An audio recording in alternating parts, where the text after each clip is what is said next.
Golden rare. Golden rare. Uh-oh. Wait, what?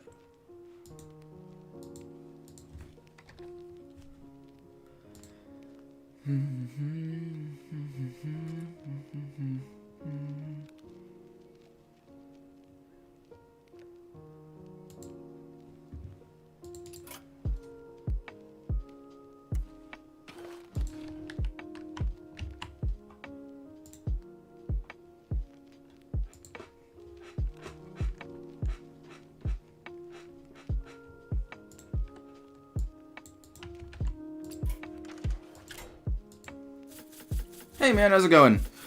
Just building the new deck. This is Dexter's list, but I do plan on changing it a little bit. So,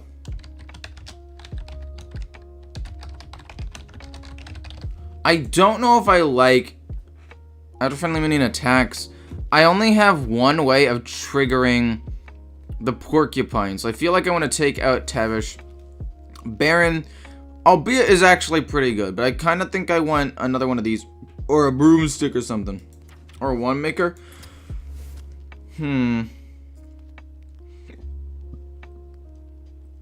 Overload pumps the minions in my hand. That makes sense, actually.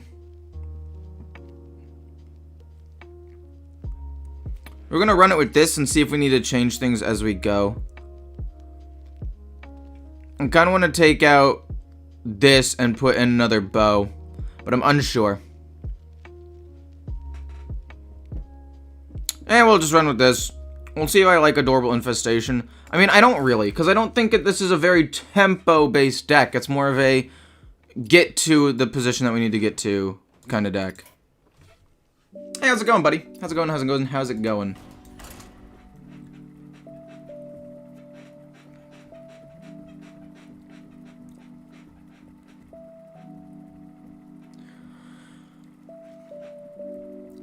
Oh, you have a good day? I am having a good day, Daniel.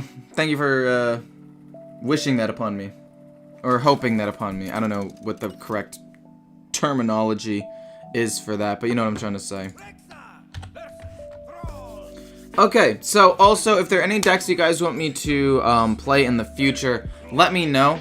I'm going to be doing, gonna be experimenting with some decks. So if there's just like any idea you guys want me to play, I would prefer you comment them on videos, because they're more permanent than the on-stream stuff. Because if I miss it on stream, I will feel bad. But if you put it in the comments and videos, not only does that help me, but then it keeps it there forever. Anyway, this is actually really good, and we can play the Carrion Studies whenever. I watched some old Hearthstone videos, and it was so much more interactive and fun in my opinion. Yeah. In the nicest way possible, yeah. I don't know if I like drawing a Porcupine this early. Shando. That's what we want to draw early. I'd rather get this out and say give all the beasts +1/+1 in my deck.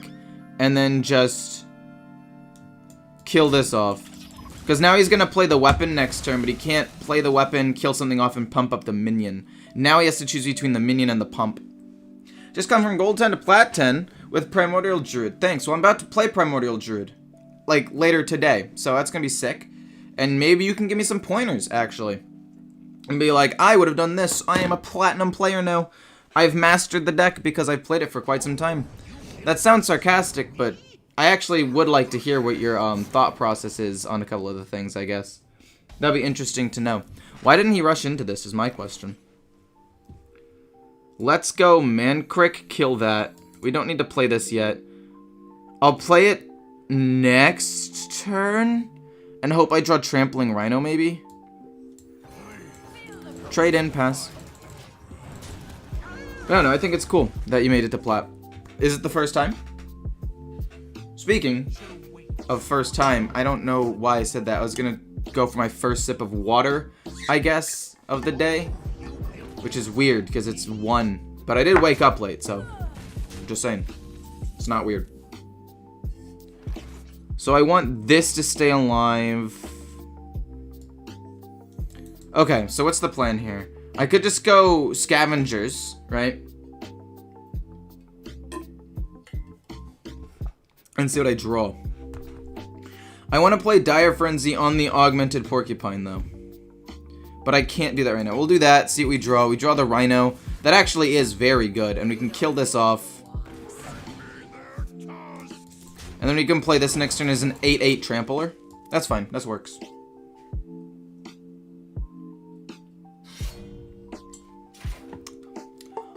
Oh, no. He's going the Doomhammer build? I thought he was going just normal Elemental. Oh, that's kind of bad, actually. That could end up being quite bad for me. Do I want to go Trampling or Overlord?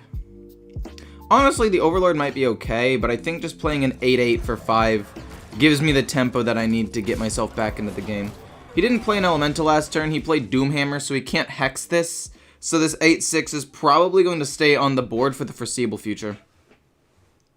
I can Dire Frenzy this as well, actually, which would be pretty cool. Yo, yo, yo, my dude. How's it going, Bill Sales? How's it going? How's it going? How's it going? If he's smart... Actually, I don't know what he does if he's smart. He Storm Strikes it, I guess, and hits it once. Wow, that's huge. That's 5 damage I'm not taking. Wow, that's actually massive.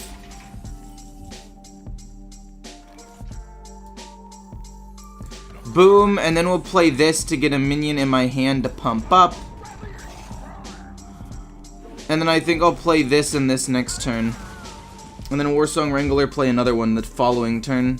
I just need to not die in 2 turns, basically, and we'll be fine. And he just used a Storm Strike, so... I don't know, it's just super lame when... Oh, I'm just dead, aren't I? Ah, yes, so I'm just gonna take tons and tons and tons of damage this turn. How do I win? I play Carrion Studies and hope for a taunt. Probably doesn't even work, does it? So we can go +3, gets me to 9. Yeah, it's not enough. We have to just hope for a taunt minion. We do get a taunt minion.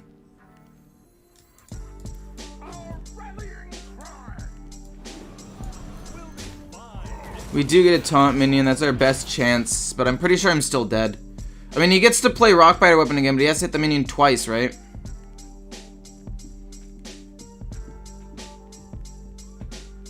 I'm like 70% sure I lose this right here.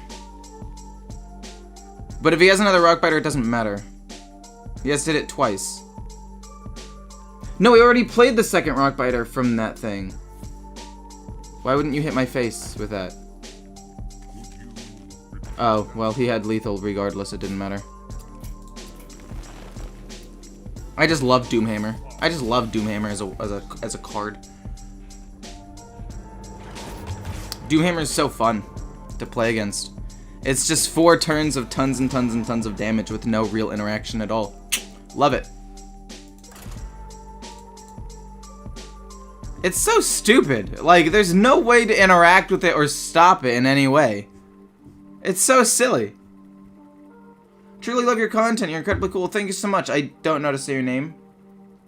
I think that's Russian or something. Your profile picture is a Hearthstone card. What Hearthstone card is that?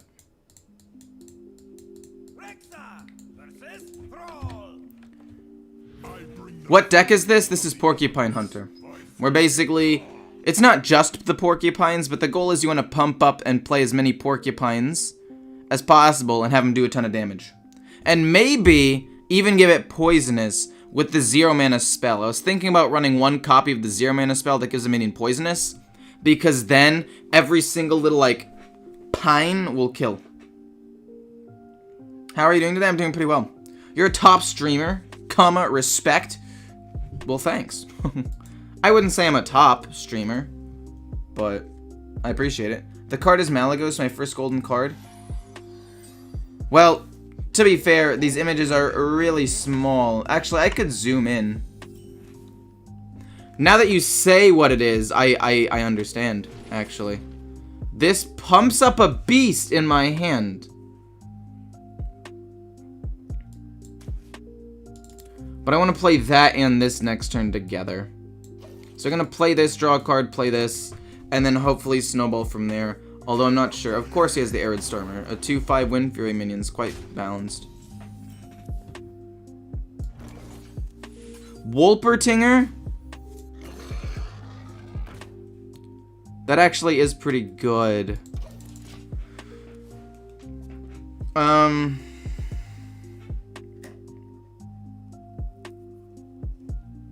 I think this deck has potential. I think the Baron's a bit aggressive. Or a bit greedy. Is a better word for it, I guess. I think I need to just flood the board.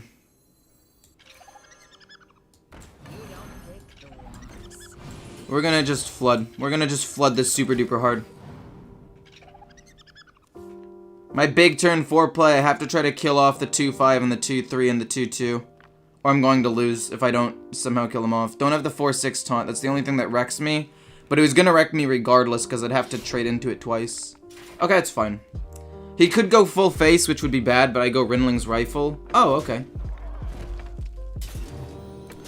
Ah, yes, and you go on the Wind Fury minion, of course. How could I forget the Wind Fury minion?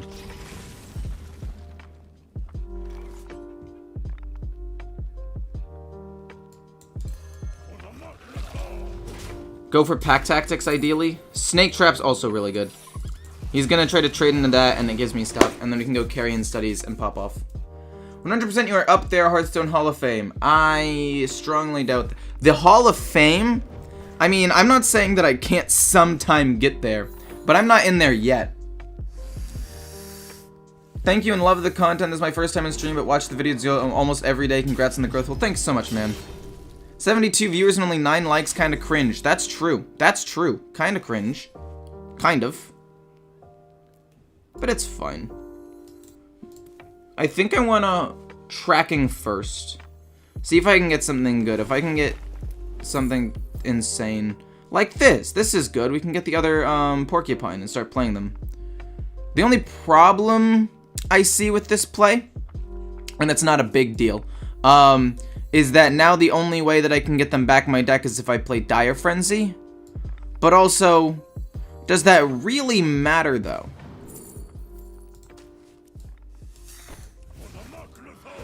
Does that really matter? Snake Trap again will fill my board. I do like that, though. I do like having tons of 1-1. No, I should have gone with Pack. I didn't say I had Pack as an option. That was my bad, because if he has, like, Baron or whatever, it's going to wipe my board. I should have gone with Pack, but same general idea. I'm going to go double Porcupine, baby. Why is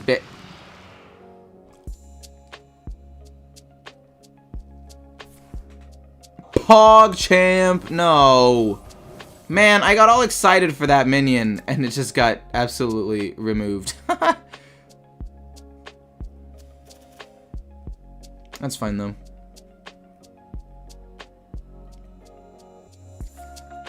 Revolve again?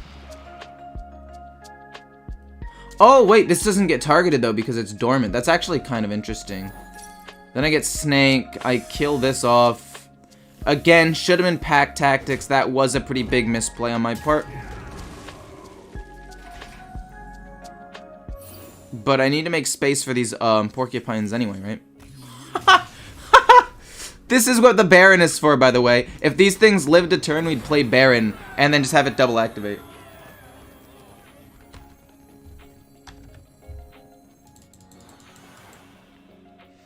Tavish?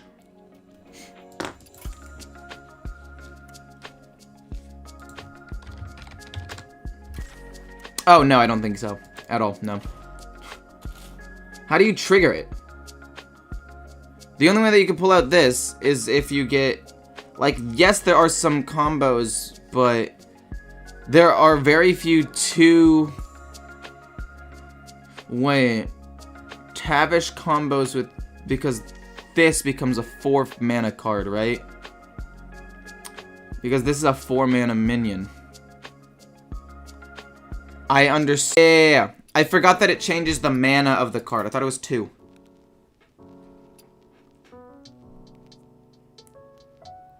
I don't think this deck is better than Face Hunter necessarily, but it is fun. Discovered your channel last week. I really like your content. Well, thank you so much. I don't know how to say the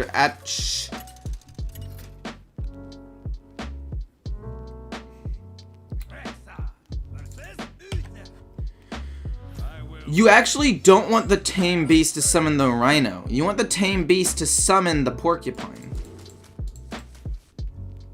Do I want Wolpertinger? Wolpertinger, I don't see a problem with it.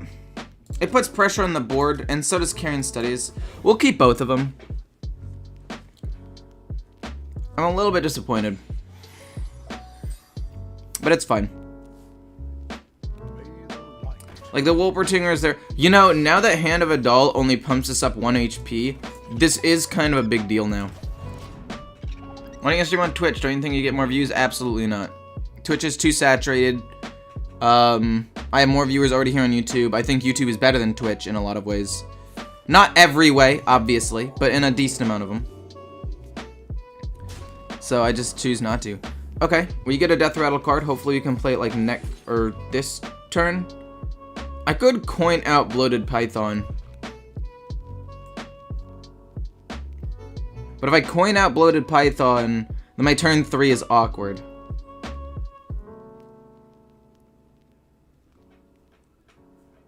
But I think it's still best. Because then I get a 4/4. And maybe he ignores it. And if I can get a 2-drop, or just Scavenger's Ingenuity or something, that'll be fine. Or if I can draw Shando or Mancrick off the top, or Tavish, all of these things are fine. Hyper, hey Dimitri, how's it going? Have you ever played Fallout before? I did for a little bit, and that's the whole story. People viewing videos of Ecor on YouTube can directly know when he goes live or not. That's true.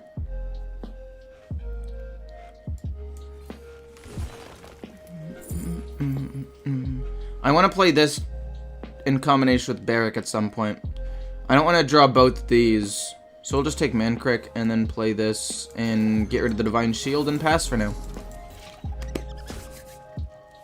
If he kills the Divine Shield, we play Mancrick. If he does, or not the Divine Shield, if he kills the Death Rattle, we play Mancrick. If he doesn't, we play the Lion. Maybe he ignores it, honestly.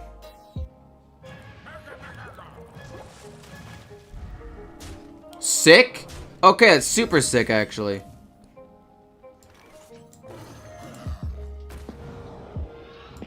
Kill. Kill. Get rid of the Divine Shield and pass. That was super good. I think I play Trampling Rhino next turn. Or maybe Mancrick, I'm not sure. We'll see what happens. Looks like a mix between Death Rattle and Face Hunter. It is kind of a mix between the two. I sit on YouTube way more than I sit on Twitch. When I watch Twitch, it's always dedicated. Yeah.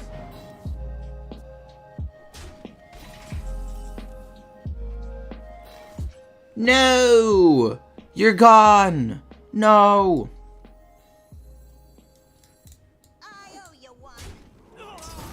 Okay, I was trying to see if it was the new spell, or the new secret. I should have traded into that, but I was going to do that with the Trampling Rhino. And then I can play this in Tavish, I guess, next turn. And assuming this lives, that could go absolutely hard. Okay. This is fine, actually. We basically flood the board next turn. And that'll be great.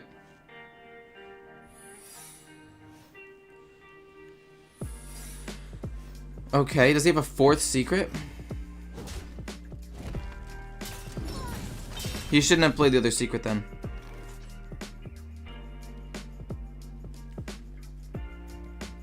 So, let's hit once with this first, see what happens.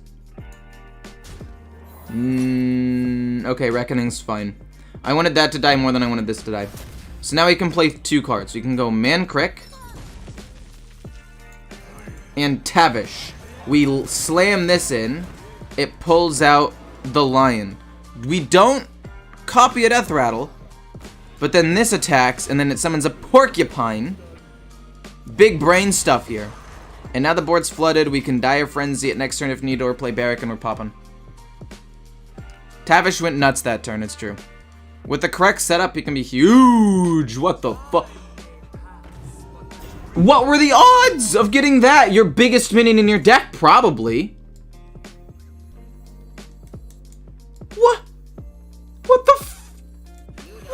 this, man? Huh? This is absurd. I am livid right now. What were the odds? Actually, what were the odds?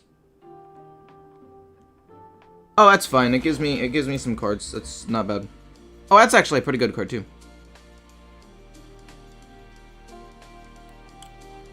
So we know that this will give him Galloping Savior. Well, now I'm upset.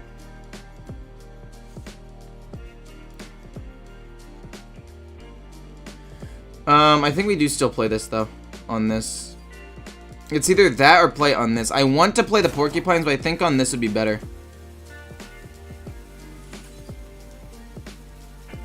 I know what the goal is, okay? I know that the goal is to create copies of the Porcupine, but I think we just do this. And then I'll just do this for now. And it's fine. I just want to get rid of that. And then this does some damage. Oh, that's cool. Now if I get Mancrick, I just win off of Barrack. Cool. Okay. Did I have lethal there? Could I have gone Barrack Hero Power and done something? I don't think so. But dude, he got the Ysera off of that. That's so sad, man.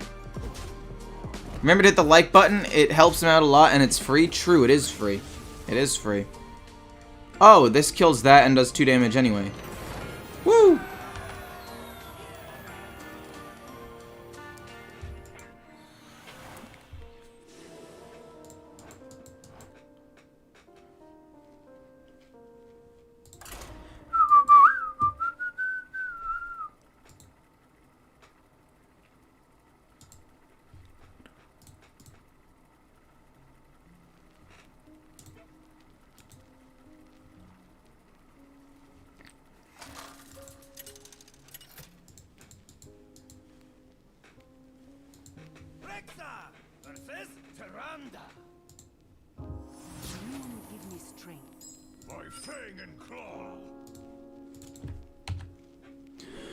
I'm gonna be honest, I actually really like going against priests sometimes with these weird combo decks, because even though, yes, they can sometimes like steal your combo and it feels bad sometimes, other times it's like, oh my gosh, priest isn't aggressive. I have all of this time to slowly put together giant porcupines. And that's the dream right there.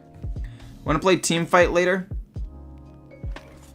Teamfight Manager or Teamfight Tactics? They're 2 different Teamfight games that I play at least a little bit. Wound Prey, it's fine. Might be some extra damage. But probably not. I have plans in about 2 hours, sadly. So I probably won't play that now. But, oh, Trembling Rhino's not bad. Let's go Tracking, I guess. Just thin out the deck some more. I think I want Dire Frenzy more than both of these.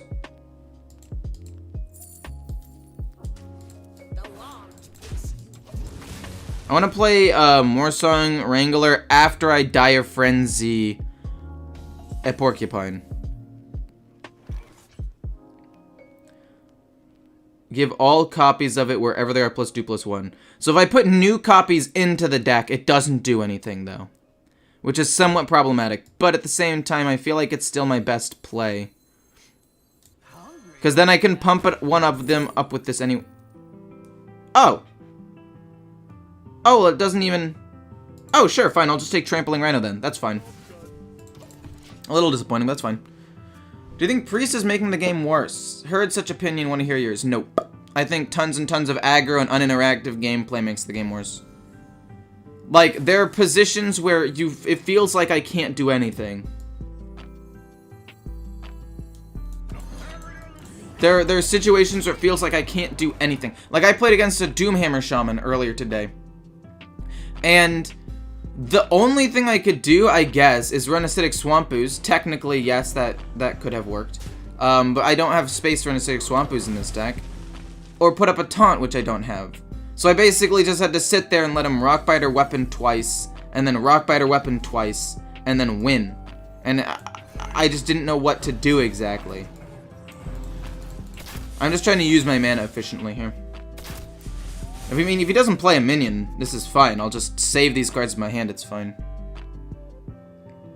I watch all your videos on 2 times speed, and watching you live is so trippy. I could try to talk faster if you want. I could try to like go super duper speed, so that way you can be like, oh, he's talking at the ×2 speed, which is what I'm normal to. I don't know what I'm doing. I'm sorry.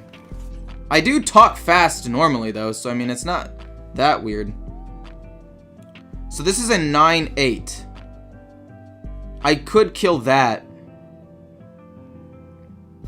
and then rush into whatever's left. Maybe we do that. Rap God. Not really. We kill that off. Please be something small. I'll just rush one of these things into this so I can go face some more. Actually, I think control makes it feel more impotent. Why?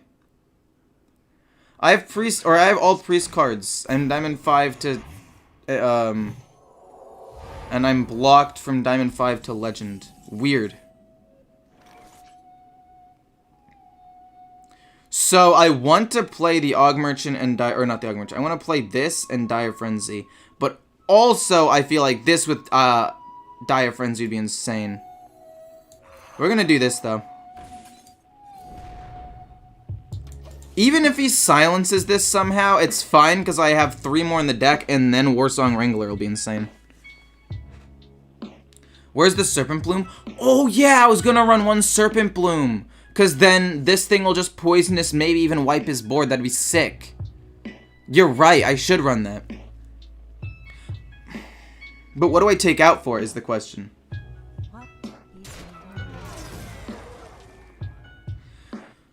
The problem is people who don't have the brain power to build their own deck. Whereas Terran? Terran doesn't really work that well in this deck because there's only 1 or 2 Death Rattle minions. And it just feels cluttered. I like tracking to help me get specific draw. The one card I feel like that could go is Baron, but it's an important combo piece. So I might take out 1 tracking for it, because I feel like tracking isn't as important. You think I should cut Baron? Maybe.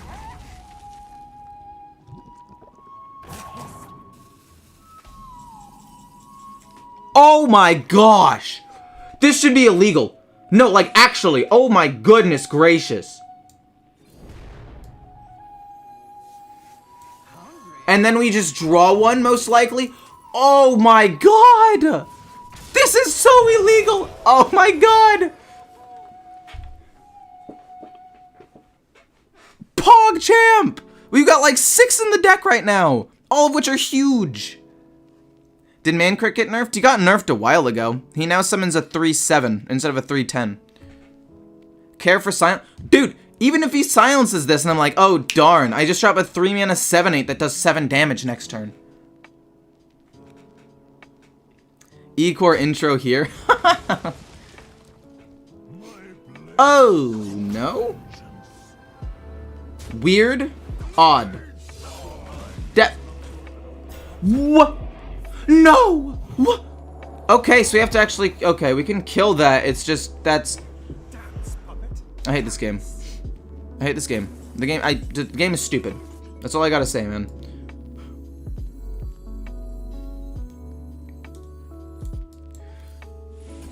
I am so upset right now. I mean, we kill off both and he runs out of things.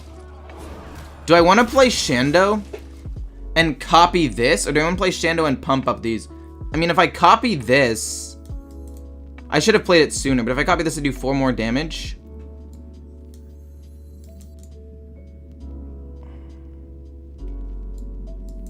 Or I just pump up all the Og Merchants a little bit more.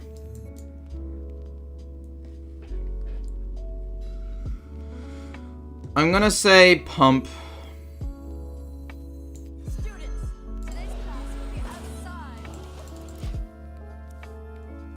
Hello? What is happening? Why is this card in the board? What the fuck? This is so stupid.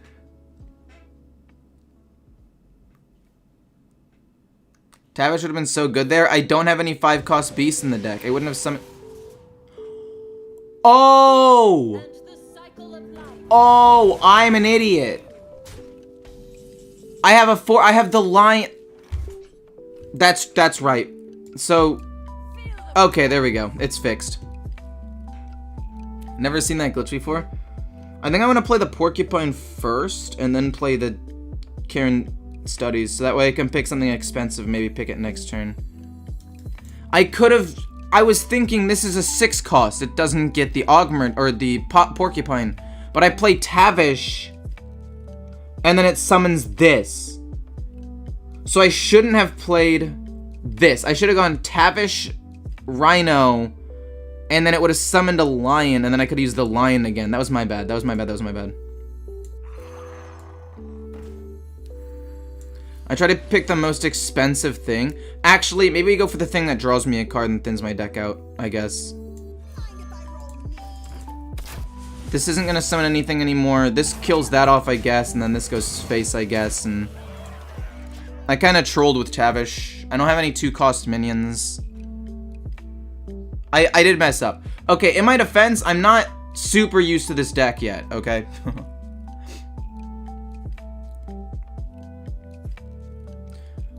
But if we can draw Barrick, that'll be actually really good. Barrick would be huge. Baron is kind of useless, I'd say. Oh, he's making me draw a card. That's actually super helpful for me. Like, giving me a card's huge here. So this deck still lacks some card draw, which is something that I knew was a problem with Hunter for a while. But taking out Baron because it's greedy.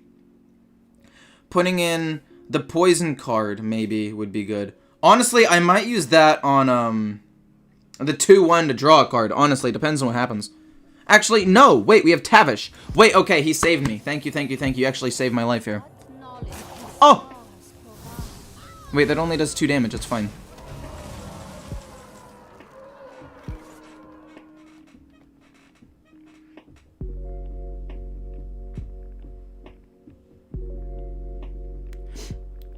I mean, do we just go hard here and hope he doesn't have a Mass Dispel? They don't have Mass Dispels, right? Dude, if he Soul Mirrors and it just destroys the board, that'd be so funny.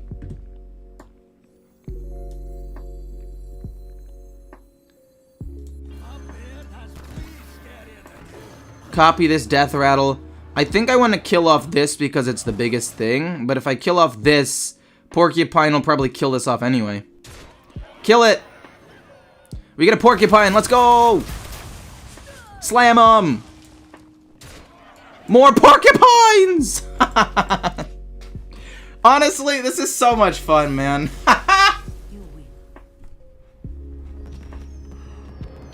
Oh my gosh. Dude. This is so funny.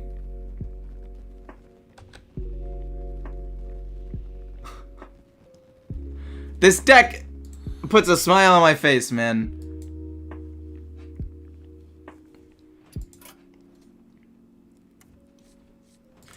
Baron's definitely greedy. I think the main thing I need in this deck is draw of some kind.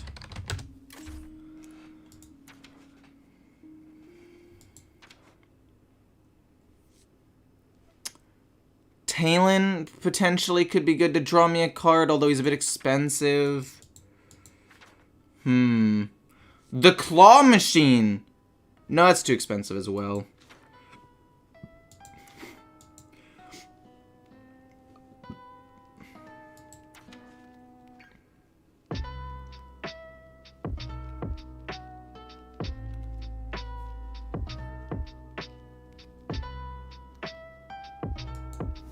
I already have a Broomstick, you're right, I don't really need True Aim.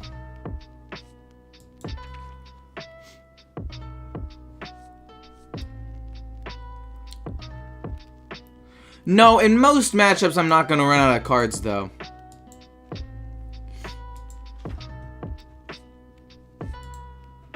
I could go Wand Maker.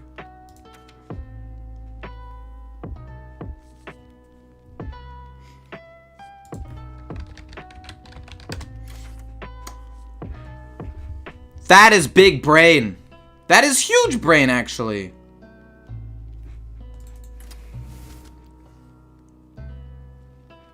So what I got rid of a Baron, which was already not the greatest card in the deck, so I could get something that could discover me resources. And then I got rid of True Aim, which I do kind of like, though. I do like the True Aim. I'm going to keep the True Aim.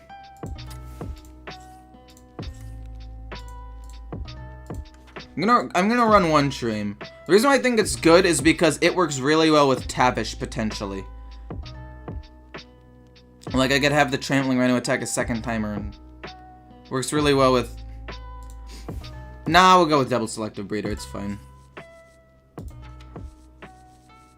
Or we go with another Broomstick?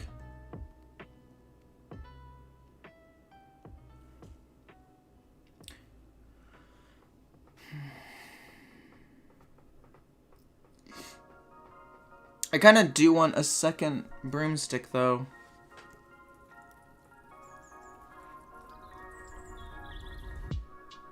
Yeah, it's fine. Do I go... Okay, Selective Breeder or another Broomstick? Yeah, I dropped both of those. I think a second Broomstick could be really, really good, though. Especially once I pump stuff up.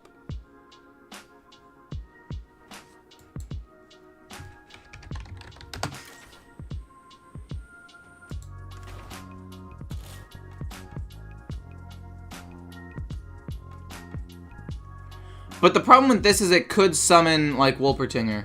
Or Selective Breeder. It could summon something really, really weak. I was thinking about the Poison spell, but does that really help me? What does it really do, though?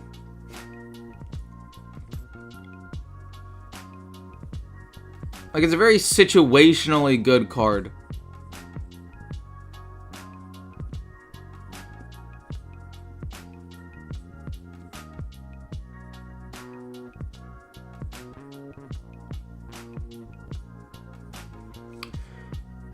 Like, if this said summon a Death Rattle minion from your deck, it attacks the enemy and then dies, I would say, yes, run this card every time. But it doesn't, so it could end up summoning Warpletinger, or Selective Breeder, or a Wandmaker, or Shando, or Tavish, and it's just not good. I do like Wolpertinger, though. Especially if I draw off of, like, Scavengers. I'm gonna keep the build as is, for now. Why do you have Discover Death Rattle? Just because it's a good resource generator. And, it works well with the Porcupine. Like, I could play it turn 1, play Porcupine turn 2, I guess, maybe. And then curve into, like, coin, Dire Frenzy, maybe. I don't know.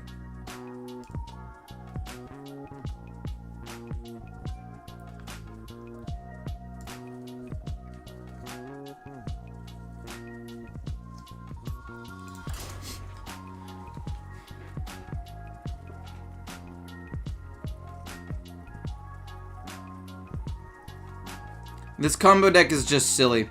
I feel like we're going too far with the Selective Breeders, and I should take out one. I don't think 2 Selective Breeders is the correct call.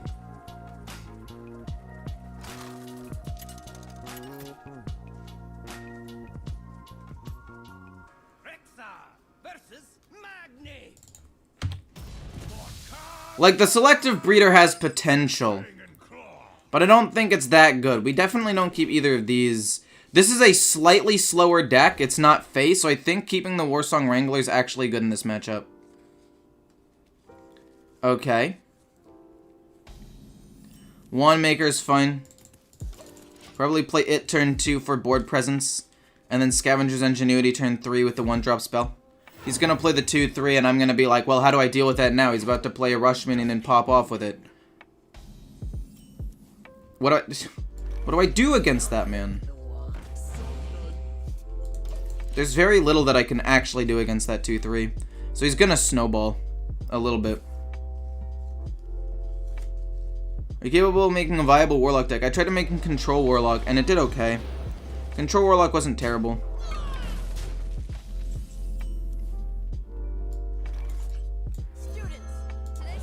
Give all beasts a pump, then we go Warsong Wrangler for Trampling Rhino. Not the Porcupine. He has too much pressure for the Porcupines to build up. I actually need to just... Oh, man. This is really bad, actually. This is, like, really, really bad.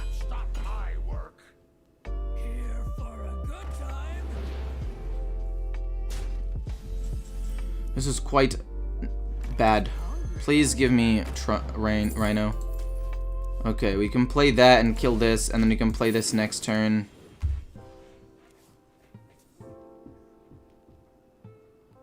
Think about quitting school and starting a YouTube Hearthstone career.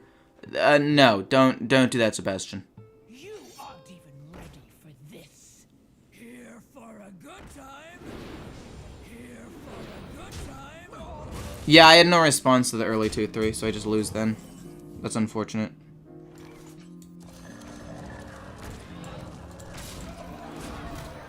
I had no response. There's literally nothing I could do about this. Like, I could have tried my hardest to play around it, but like, the only thing I could do now is hope to get Rifle and then hope to get Explosive.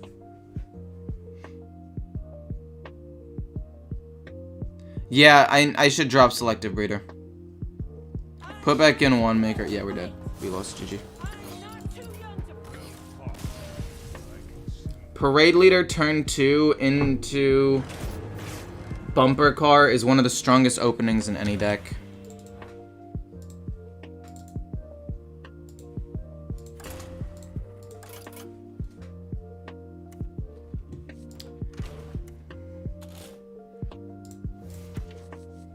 I'll keep one. I think one Selective Breeder maybe is fine.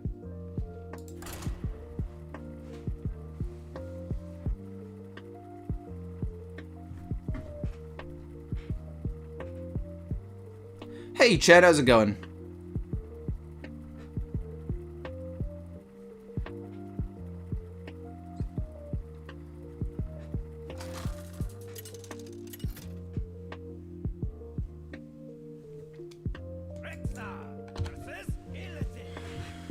Okay.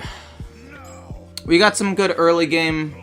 Honestly, we could probably coin out the Wrangler too if needed. We don't need Broom, so it's going to go turn 1, turn 2, coin turn 3, probably. Just to get the ball rolling. Congrats on your graduation. Thanks, man. I appreciate it. Was a long 4 years. More specifically, a long, like, 36 days studying the day before the final. I guess you could double that to 72. Hard 72 days. Day before the final and the day of the final. For every single final. Obviously, some had them on the exact same day and some were essays, so I'm rounding here, but 4 years could basically be condensed to about, I'd say anywhere between 72 and 144 days. I graduated from college.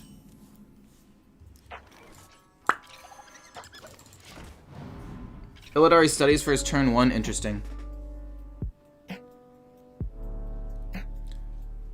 Remove the second wand maker and put in another Broom. The problem with that is Broom is bad-ish early game, whereas the wand maker can be just played for tempo. Like, just imagine if this was a Broomstick right now. I'd have no, like, real turn 2 play.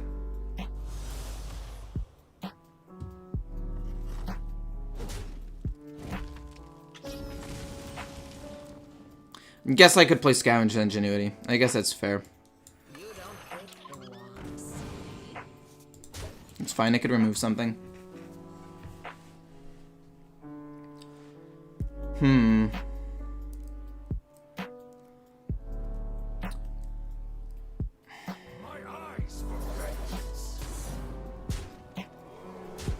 Fine. I'm gonna do this. Porcupine, actually very good here.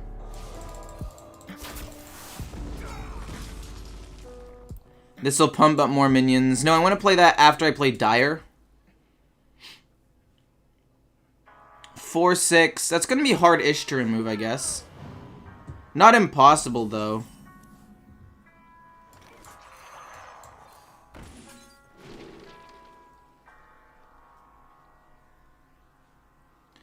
I'm pretty sure that he's just OTK Demon Hunter now, and that he's going to kill this, and I'm going to be sad. This will be 5 mana next turn, so if he does kill this, I can just drop a 5-7 taunt.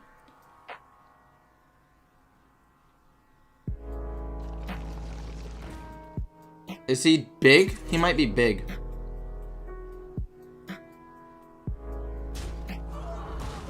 That's fine. Ooh, okay, so do I want to Dire Frenzy this, or do I want to play this? I think I want to Dire Frenzy it, to be honest.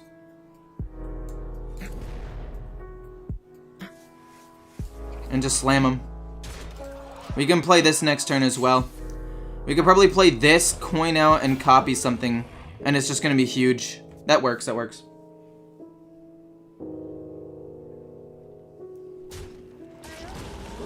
Okay, fine. This is not what we stood for. Also fine.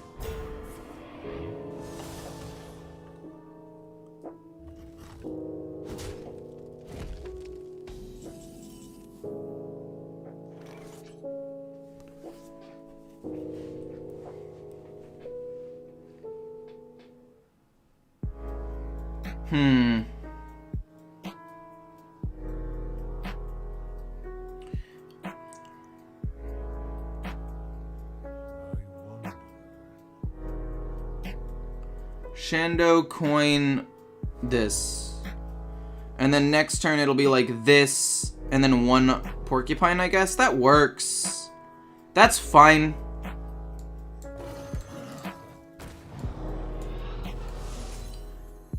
I'd rather just copy this, so that way I have more stuff. And then I think I want to hit this first. So that way we might be able to get rid of the Divine Shield with that. Cool. And then we slam this into this. Hopefully kills off these two things, and we get to go face with a 7. Cool.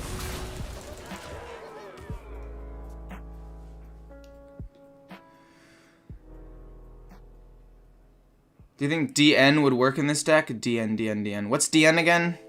I don't know abbreviations as much as the actual, like, names. I'm sorry that I'm incompetent.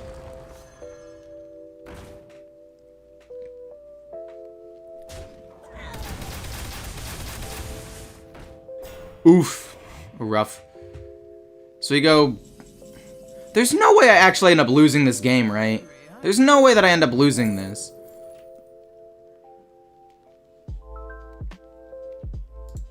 You're really gonna give me the one that isn't pumped? Oh my gosh, he gave me the one that wasn't pumped. I should have played that first.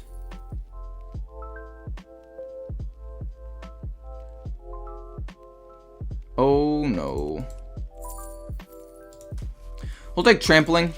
We can actually use the trampling to kill the 1/1 and go face and push enough damage to win with hero power. This deck seems really fun. Dude, the deck is actually really fun. It's crazy.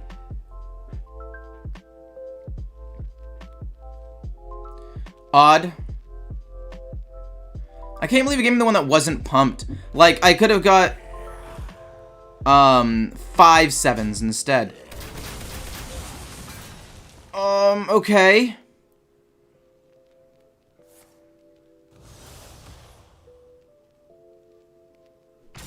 Okay, so we win. Thank goodness. Okay.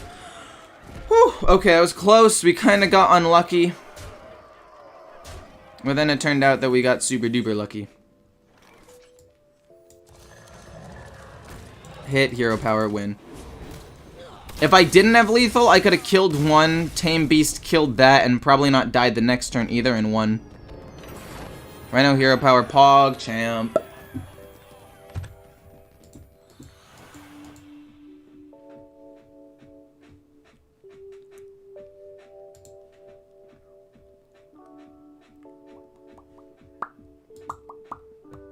Should I keep playing this deck or should I switch to another one? Because I got all the footage I need for this one. Normally I try to get 4 to 5 games with each deck, and I got my 4 to 5 games with this deck. I didn't include the Warrior one where I lost in like 3 turns. But I kind of want to get another deck for more content, but I could also just keep playing this one and just save them for later. Switch? Fair enough. I was going to switch to Ramp Druid. It's just simple, and somebody said that they got to Legend with Ramp Druid, or they climbed with Ramp Druid, so I wanted to, you know, show my support and be like, hey. I'll play Rush Warrior after this, though.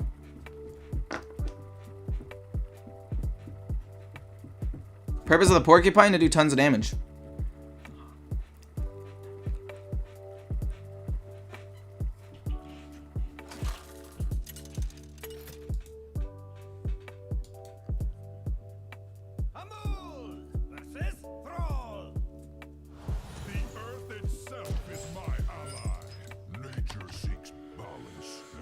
Alright, we've got a way of gaining armor. I actually kind of like the Moon-Touched Amulet in this.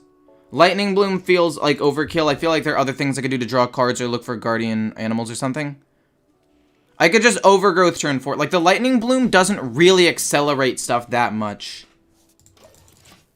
I mean, it does, but it doesn't accelerate it that much because, yes, I get Overgrowth out sooner, but it doesn't really accomplish anything. So I like saving Lightning Bloom for later to get other stuff off. Or if I don't have Overgrowth, I like having Lightning Bloom to get some stuff as well. Guardian Animals. Okay, that's going to be sick.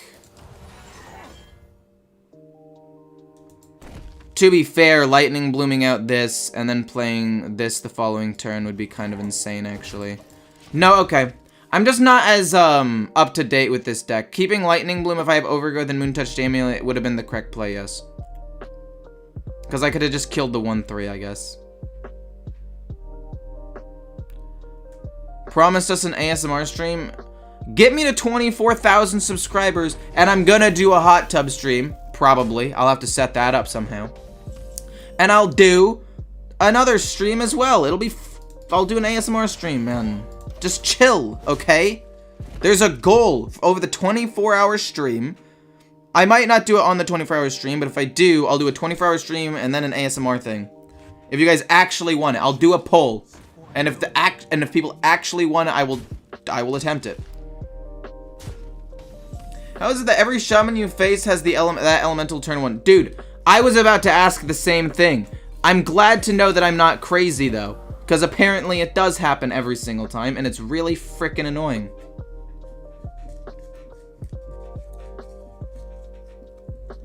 Rip you versus Shaman. I'm actually fine. I actually win this. Almost 100%. I have extra armor. I have guardian animals. I get overloaded a little bit, but that's actually not that big of a deal because I'll have 6 mana next turn so I can still go boom boom the following turn. It's actually really, really good. I just need to hope that I get Lake Thresher. That's how I win, if I can get Lake Thresher. Oh my gosh, this should be... Oh my goodness gracious. We have to do this early though. 2 Twilight Runners... Well, we can draw a ton of cards, I guess.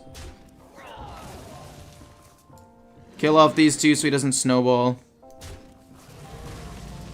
And then we play that. And then I guess I could go Rush. And rush into the 2-3. But I kind of want to save the Rush for this next turn.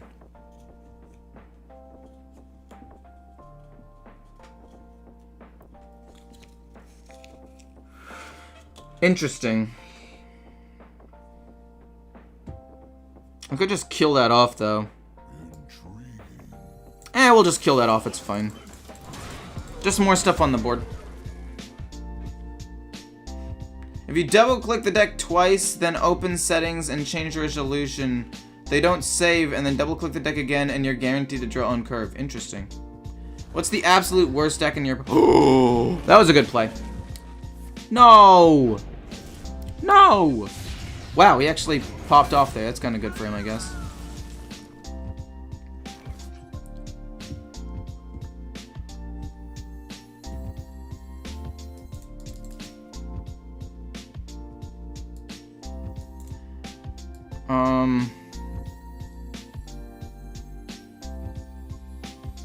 This is pretty bad. He's able to wipe it. I shouldn't have done that. I shouldn't have played the broomstick.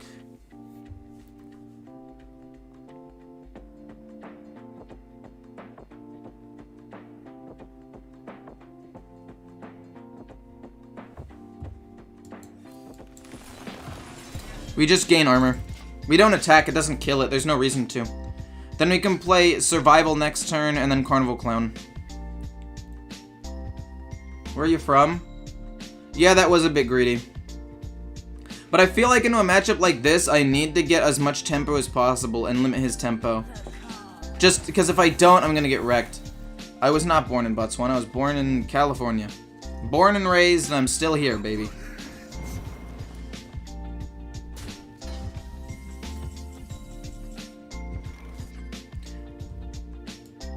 Nope. Survival. Play this next turn. And then if I don't die, we win. He's got 8 damage showing. He gets me down a decent amount. But I don't think he has enough direct damage to kill me after that. Never be afraid. Oh, I stand corrected. Pretty pale for a Californian boy. Dude, I spend 4 to 5 hours a day playing Hearthstone for you guys, spending it indoors. Of course I'm gonna be pale, man. Of course I'm gonna be pale. I don't think he actually has enough direct damage to stop me. So we go boom, just to gain 1 armor. So that way it's just less likely that I die. Because we kill him with survival of the fittest next turn anyway.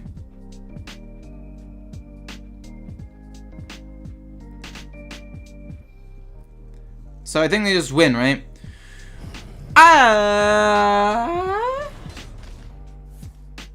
Okay, he kills 1. But that's still, unless he has another turret. But even then I just win. Let's go! Only 48 likes and 192 viewers, kinda cringe. True. I would recommend you guys hitting the like button. It's free and it helps me out a ton. So.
Okay, against another Shaman. Not happy about that. I think I keep Primordial Protector because it's going to be a big power play after Overgrowth, and even Strongman for after the Primordial Protector. And I have the coin. So basically, we get to turn 5, we play Overgrowth, it gets me to 7 mana the following turn, we coin out this, play this, and we hope for the best.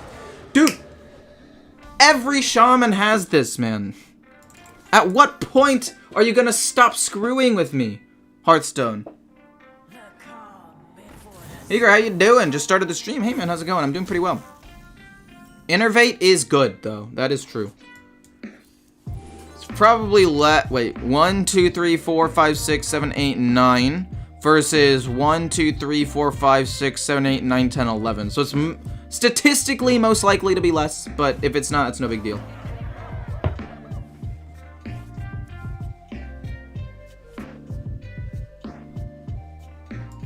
Interesting. I could coin out Overgrowth still. This is fine. 2 more likes to get to 180. True. Wondering if with 23k subs you make good money. What's it like having 23k subs? If you guys want, I could do a thing about how much money I make and like a YouTube tutorial, basically. Because I know several of you guys want or have thought about starting channels yourself. So I could come out with a video basically talking about everything that I've done to grow. Theoretically, like how much money I make as of right now. And just a whole bunch of things if that's something you'd be interested in. But I'm not sure. Dude, I'm losing my mind. I'm actually, there's no way that I survive this, right? Look at his early game. It's cracked. Okay, I need a Lightning Bloom or an Innervate top deck. If not, I'm in a bit of a pickle. He's got 10 damage showing. Oh my gosh. It's better for me to stream on YouTube than Twitch, yeah. Oh no, buddy. Buddy. Why do you have taunt like that?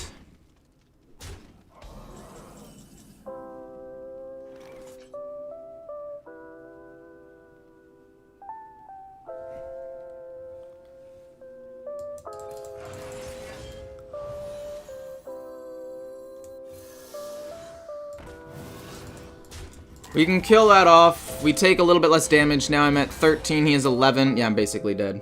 Damn, dude. Every single time he has this in the perfect curve. There's nothing I can do. Ah! Unacceptable.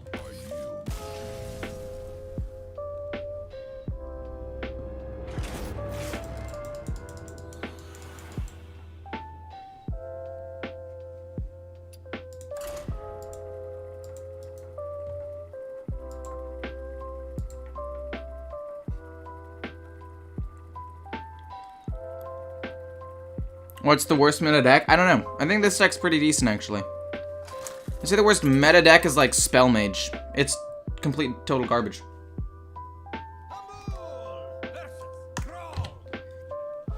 The past 2 Shamans in a row had the 1-drop that snowballs. Please don't have it again. That's all I ask. Guess the Way is good for turn 2. It could help me get some curve. Have you ever played Celestial Alignment? No, I will never play that card. I despise that card. The design, horrible. Absolutely horrible. I will never, ever, ever play that card. I don't care if it becomes the best deck in the game. Actually, let me rephrase that. For the right amount of money, I will play the deck. But, realistically, I will not play the deck. But, speaking of money, I feel... This is the 4th Shaman in a row that's had this, man. The 4th one. The earlier one had it too. It's probably less than Strongman. And it's more than Strongman. Oh my gosh. That's bad, I guess. And then he plays the Wind Fury, I guess.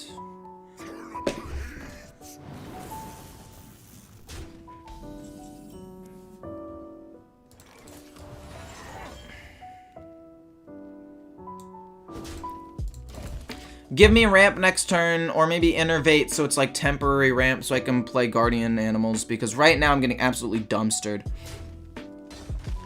Don't have another Wind Fury, please. Just pass. Just pass.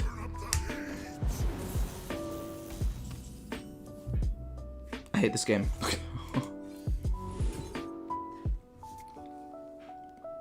Probably gonna be more than Overgrowth. I'm hoping it's not, though. I should have just picked less to hope it was... Oh, okay. Okay.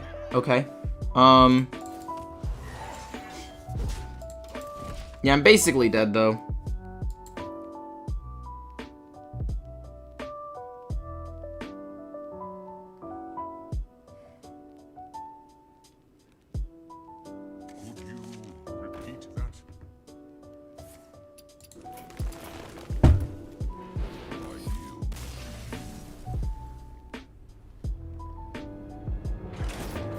Yeah, I've been vaccinated. What the fuck, dude? Just don't have perfection! What is this? Do you know how many times I've played Elemental or Aggro Shaman and I haven't gotten a hand that good? Like, if I got a hand that good every single time, I'd be insane. How is it 4 times in a row that that happens? It doesn't make sense. Like, the deck is fucking phenomenal and I'm losing because of just luck. Like, this shouldn't be happening. I swear to God, if he has the 1-3 again, I'm going to lose my mind. I'm actually going to lose it. I'm going to lose my mind. They have it every single time. Into coining out the 2-5. Or into a 2-2 into the 2-5. I mean, they have the perfect curve every time. He full mulliganed his hand. He shouldn't have it. If he doesn't have it, I win. If he has it, I lose. It's that simple. Okay, that's not the 1-3 that snowballs. I'm okay with that. That's fine. That is acceptable. How about adding Lunar? I've thought about adding Lunar to make things cheaper. The issue is with Lunar Eclipse is that it would then lower the cost of, let's just say, like, Guardian Animals, and it doesn't corrupt Strongman. Or it would lower the cost of Overgrowth, and then it doesn't corrupt Moon-Touched Amulet. It just makes it a little bit weird. Probably gonna be less than that, although, knowing my luck, it'll probably be more. Oh! So we have 2 turns, basically. So we play Wild Growth, and then we play Overgrowth, and then we play Guardian Animals, and then we just pop off.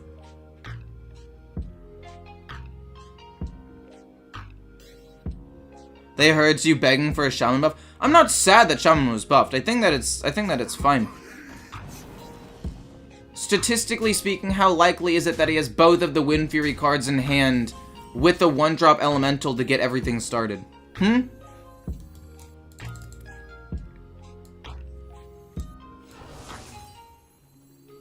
I feel like it's statistically unlikely. Okay? I feel like it's statistically unlikely, and yet it's happening time and time again. I did that because I need to corrupt this and play this, hero power, kill a 2/5. I have to kill a 2/5 Wind Fury, I'm gonna get wrecked. Would you say this is Tempo Druid? Not really. It's Ramp Druid, more like. I was looking for your second channel. Can you link it? I want to see League gameplay. I haven't posted any League gameplay on it yet, actually. Sadly. Okay, that's fine. I'm actually probably not going to post League gameplay on it. I'm probably going to just post, well, some League content. But it's probably just going to be like a ton of random stuff. Like I'm playing a ton of random for fun games. Like smaller indie games, games I find for free on Steam or whatever. Just fun stuff. I feel like that would be just better in general.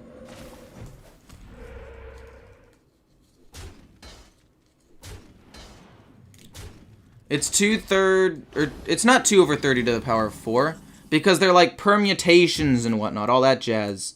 And like the order of which you can draw it matters, and it's not necessarily out of 30. So we gotta cleave. Okay, we have to kill this with this, and then use this and cleave these two. And then we play this, and then try to kill him the following turn, I guess. If we just naturally draw it next turn, maybe I play Lightning Bloom, I'm not sure. But I need to not die in 2 turns. I feel like that's not too hard to ask for. What about the weirdest video ever? Oh yeah, I decided to not do that. Because it was kind of weird and out there. It was, and I wasn't going to make another video like it ever again. I thought that it would be fun, and it just, I don't know. We cleave this. That's just an insane cleave. He played that out of order.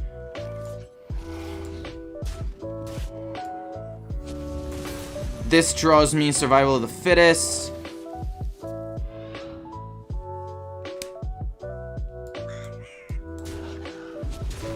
This game infuriates me. Truly. Why would you give me the 1/1? I guess technically I should have played it first.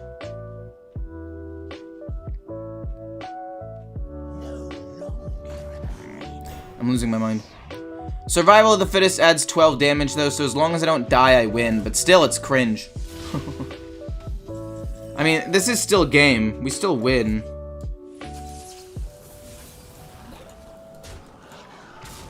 But it's stupid, is what I wanted to say. I'm telling you, man, if they don't get the Wailing Vapor turn 1 into a turn 2 Arid Stormer with the coin, into a second Arid Stormer with the coin, I win. Heck, you can still even have 2 Arid Stormers. This card snowballing is too hard for this deck to deal with. The cute poison bunny from hell.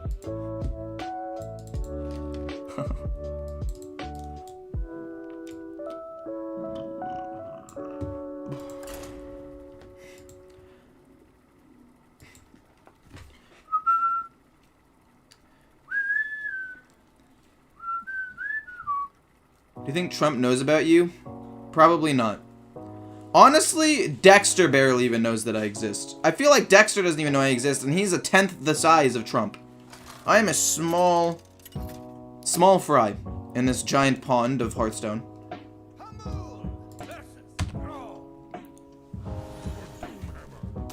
I'm just curious. How many shamans have I played against in a row? 1, 2, 3, 4. Every single game I have played as Druid, I've played against a shaman. That is absurd. This into Corrupted Moon-Touched Amulet for 6 armor and killing a minion's pretty good. It's actually like one of the best combos in this deck for early removal. And I still don't really like Lunar Eclipse. What would I take out for Lunar Eclipse? If you could give me something and an argument why I should take something out for Lunar Eclipse, I'll look into it. But Moon-Touched Amulet is really, really strong and gives me armor. Moonfang is just good with guardian animals. Like, they're... I don't know. Are you ever gonna play wild? Probably not. The deck works without Moonfang. Yeah, you could just run the teacher's pet. I'm losing it. And then he plays the 1/2, and then he gets the 2/5. I'm telling you, statistically, there is no way that they get this lucky every game. This is an anomaly. It's every game. He's gonna play the 2/5. He plays the 2/5 Wind Fury Rush, and I lose my mind. What do you mean? How is this? I'm speechless. This doesn't even seem like it should be possible.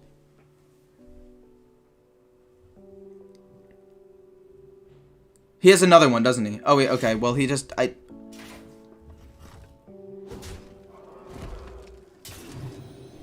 it goes on the Wind Fury. Of course, it goes on the Wind Fury.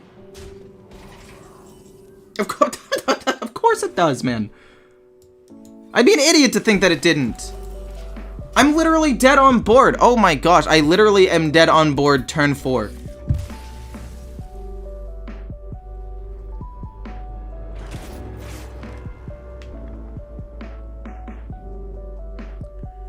They have it every single time. I've played against Shaman 6 times today in total, and 5 of them had Wailing Vapor into an Arid Stormer turn 2, or at the very least 3.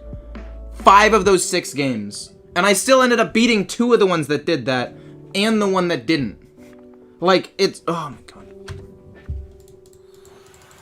Druid isn't the problem. This is not the problem.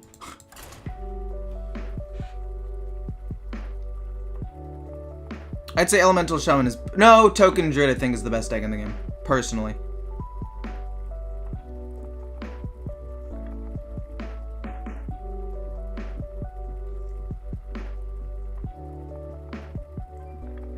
Put in Groundskeeper. There aren't that many expensive spells in the deck. If Groundskeeper said card, not spell, I'd play it. There's no way it's another Shaman. Oh, thank goodness. Okay. We win this game. Yay! Any game that's not a high-rolling Shaman, we win. So I don't even have to worry about this game. We just hard mulligan for ramp and draw, and we win. Now we're not going to get the best cards, are we?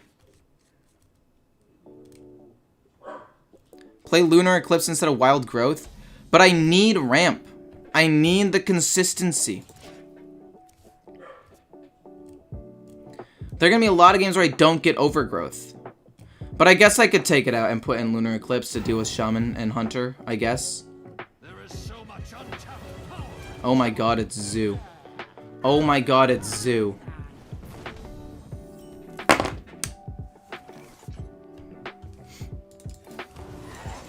Oh my god, it's Zoo.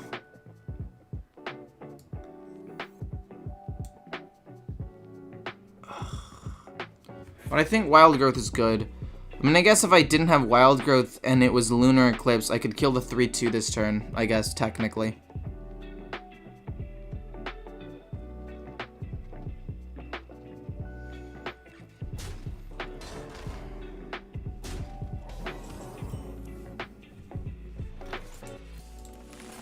Okay. Get me Guardian Animals this turn, please. Also, I've already drawn 2 of my beasts, which is kind of bad.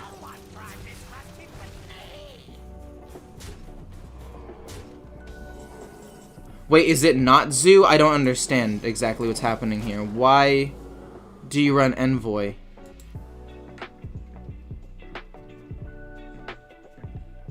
No, guess the weight's needed for the draw.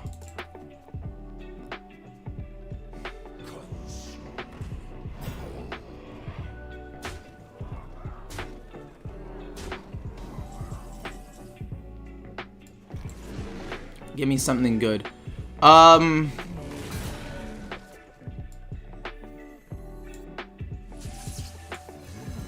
mean, we get a 10 drop. Hopefully it is something with taunt.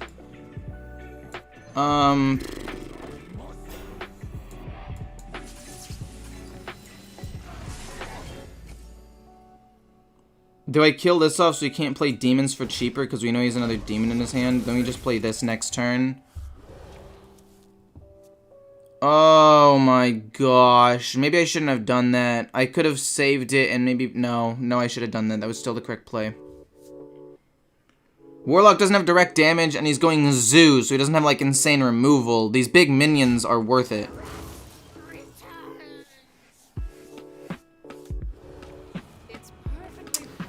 Oh boy. This gets me to 8, gets me to 9.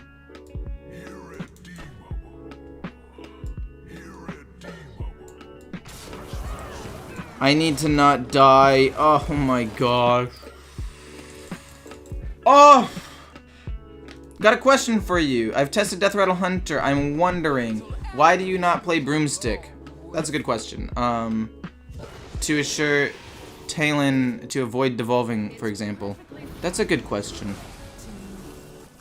That actually is a pretty good question. I don't know. I've thought about it. It's probably going to be more than Broomstick. We can actually just go boom Broomstick and kill us. It is more.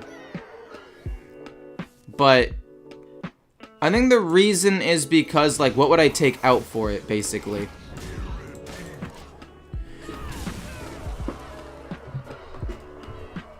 What would I take out for it? Why Broom when you have Crescent? Wait, I run Crescent in that deck, right? Maybe that's why. Wait, that's a good point. Wait, I do probably run Crescent in that deck. What do you mean? How do you have another one? What?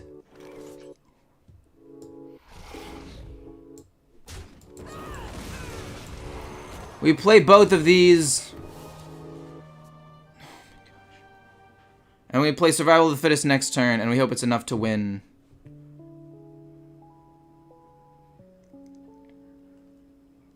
But this is kind of bad.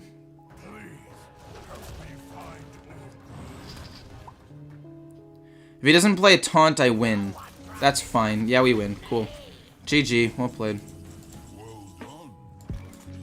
But still, man, that was very close. Oh my gosh. Nobody... Soulfire doesn't exist anymore, so we're fine. Imagine if Warlock had secrets.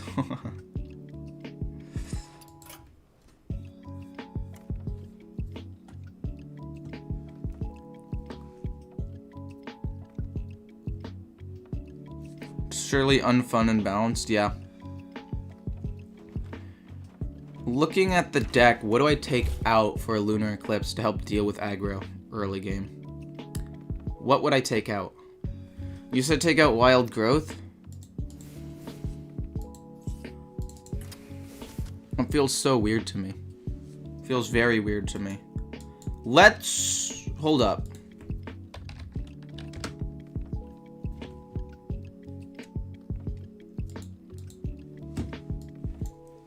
If we go here and we go to Primordial Druid, the most popular deck, we can look at the cards with the highest win rates. What's kept the most? Obviously none of these cards are. We already got rid of the Druid of the Plains because it was way too slow. Mulligan, win rate. Innervate's up there, interesting. We also took out Talon. Wait, what did we take? We took out Talon.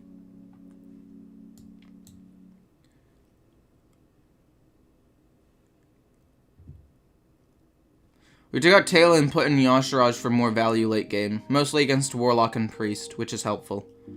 And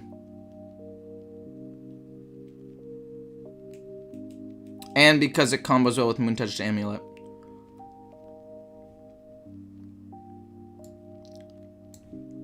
Played win rate.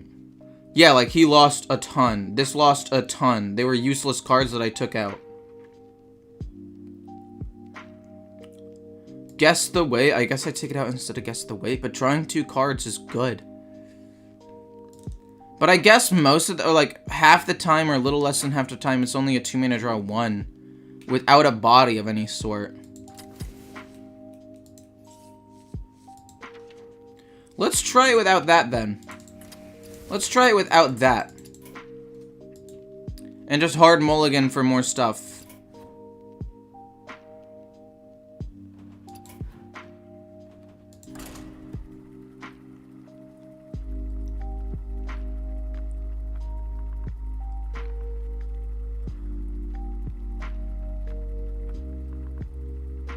Moon Touched, I need Moon Touched. Because it gives me the armor to survive aggro. Circus Medic? Feel like it's a bit slow. Oh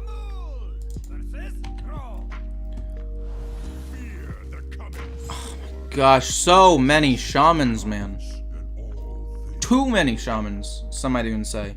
I would say too many. So let's see here.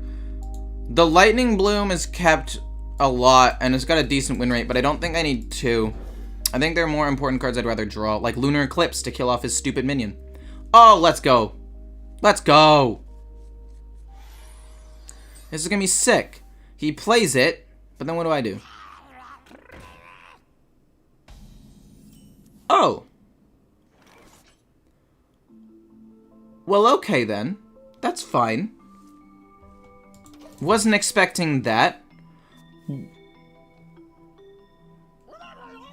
Okay, that needs to die. Okay, that's good. That needs to die. Okay, good. I'm glad we got that covered. We will coin. We will kill this. And we will play Wild Growth. And then we will curve into this. And then we'll play Guardian Animals. I will admit this hand is basically perfect. And the lack of card draw from getting rid of what's it called is kind of weird. I'm getting rid of the, wow, that's pretty good actually. The lack of card draw from getting rid of the Guess the Weights to put in Lunar Eclipses is weird. But that's what Twilight Runner is for. Like, do we really need that draw? It had a really low win rate. Like, all we need really is one Twilight Runner off of the Guardian Animals and we win.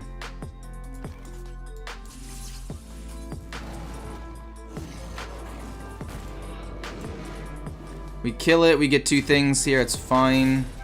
We kill that off, so only take 1. Next turn's a little bit slow, but then the turn after we play this again, and then we play that, and then we're fine.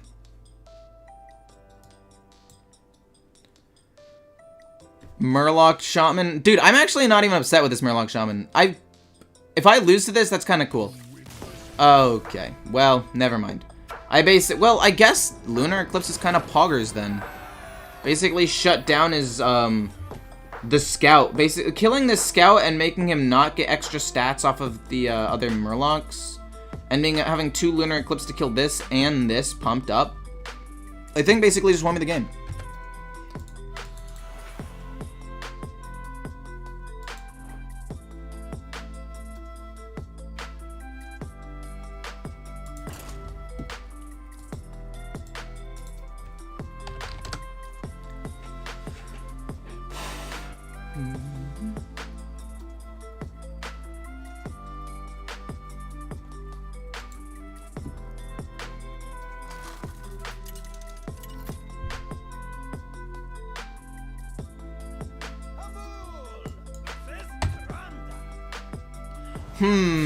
Fascinating. I think I want to keep Primordial Protector here. This is one of those matchups where I think it'll be good. Because, like, think about it. I think it'll just be good, right? Guardian Animals is also pretty solid. Because it's going to guarantee draw me Survival of the Fittest. That's just super strong. How do you create a good deck? Basically, I take already existing decks and I tweak them. Take out the cards that have the lowest win rates and stuff. Like, as you can see, my deck doesn't have Druid of the Plains, and it doesn't have Talon, and it doesn't have Guess the Weight, which all have, like, fairly low-ish win rates, or at least lower than you'd think. And I take out those cards and put in cards that cover weaknesses, right? I take out those cards and put in Lunar Eclipse to help against aggro. Put in Moon Touched Amulet to help against aggro to give me armor because it's very easy to corrupt that with Overgrowth. And I put in Yashiraj to help late game because I did get rid of some of my later game options. And all those things combined lead to a pretty good deck. And that's basically how I do it. You play Twilight Runner next turn. It's funny how he AFK for 10 seconds before completing. He was probably so tilted. Or he might have been like thinking, how do I get out of this? How do I win this game? Which is fair. Can't blame him for trying to figure that out. How do you corrupt it, though? How does he corrupt? How does he corrupt the clown? Especially if he's reducing the cost and stuff. What big minion does he have? I guess he could have Yogg? Or maybe he has Mutanus. 2 Carnival Clowns, that's fine. Boom into boom. Oh my gosh, every time! That's fine, we just draw 2 cards off of this. We actually don't play Strongman. You might be wondering why don't we play Strongman, and it's because if he has good removal, like Hysteria, my stuff dies. He's a genius. He could have been a genius, and Hysteria had the 5/4 and maybe overdraw a card. That could have been insane. But now he can play it because it's less bad.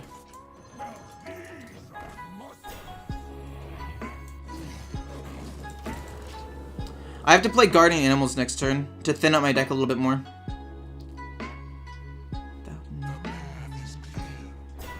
Moonfang kills that 100%. We do 11 damage to him after that. Wave of Apathy! Okay, we only do 2 damage to him after that. That's less good. We're looking for an Innervate or Lightning Bloom. Innervate or Lightning Bloom, baby. Let's go. Let's get it. We got an Innervate. Okay, this could end up being really good.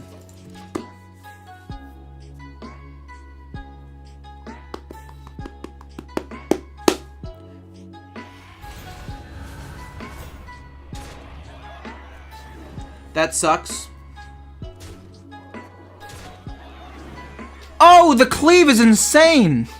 No, wait, but my cleave is insane as well. No, don't kill it, don't kill it, don't kill it, don't kill it, don't kill it, don't kill it. Yeah, that's good, that's good, that's good. Fine, fine, fine, fine, fine, fine, fine. Don't kill it! That's useless, but we go boom, survival, and then... I mean, it's gonna die. He just trades into it anyway. We'll just kill off all of them. It's fine. And then we'll play you. He just played a Soul Mirror, so hopefully he doesn't have a second one. But I do think I end up losing this game.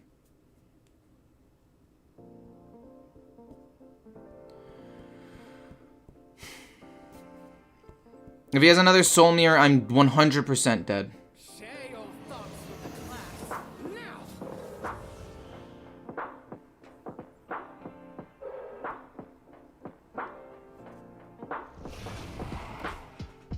Okay, he gets rid of that, that's fine. I just play Deathwing and get rid of 2 of his cards. I don't know why he'd give me Deathwing. I burned 2 of his cards.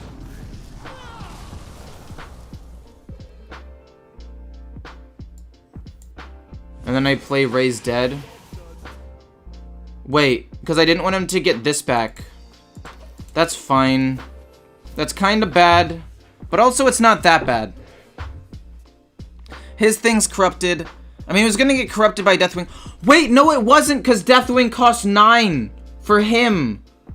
Wait, oh, I'm an idiot. Deathwing only cost 9 for him, but 10 for me. Oh, I was hoping it would discard better cards too. I don't know how I get so unlucky to discard his 2 worst cards. Like, how does that happen? How did I discard his 2 worst cards in the deck? At least we know he doesn't have Soul Mirror, unless he drew it in the next 2 cards. I am actually upset.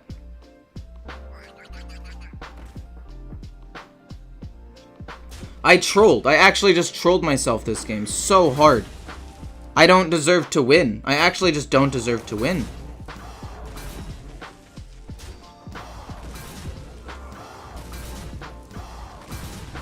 And then he has wait, what? 16. I mean, that's almost lethal. This gets me lethal next turn. I mean, I'm an idiot, but I'm not that big. I did mess up.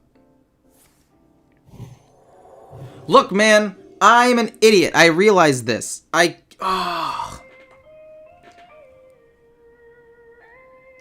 It only cost 9 for him and 10 for me. I corrupted his clown. I should have just played his clown, I guess. I don't know what I should have done. I don't kill him here, so we'll just play another Carnival Clown. And then we'll do this and get another thing. And then eventually get Yashiraj with this as well and just try to burst him a little bit. That's fine. No Soul Mirror. Even if he gets Soul Mirror, the 12-12 lives, so. Yeah, he's at no mana, and then the 12-12 lives.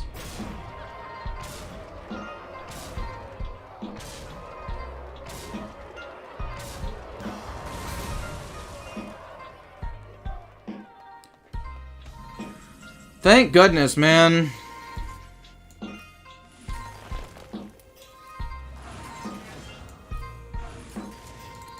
Look at this burst, baby. Okay, I misplayed. In my defense, if Deathwing had killed better cards or destroyed better cards, it would have been fine.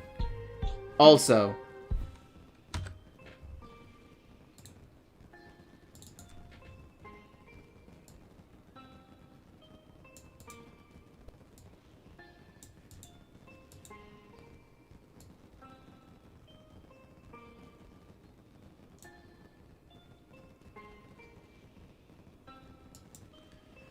Oh my gosh. One sec. I need to watch something.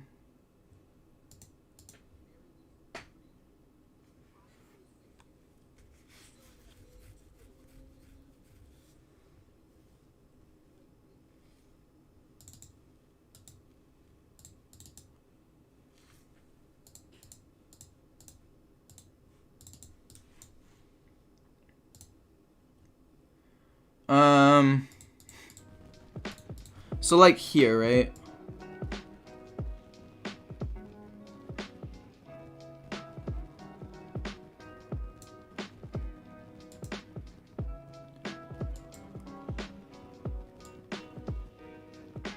I should have just played his clown. I should have just silenced this, raised dead, played the clown, because all these other cards sucked. But I was hoping to destroy 2 of his good cards. That was a big misplay.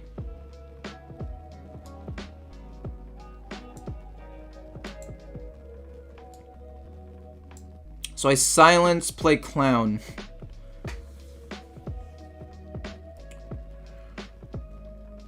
Then he would have probably done something.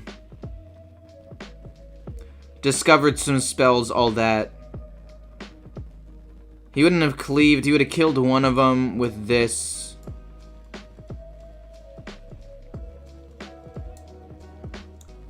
Raise Dead still would have given me this. I just wanted to raise Dead so he didn't get anything of his own. But maybe that was bad. Maybe that was wrong. Then I get this back. Then I play Carnival Clowns. He Deathwings. I play Carnival Clowns again. He plays Soul Mirror. I think getting rid of this so he didn't have another board wipe was still fine. I don't know.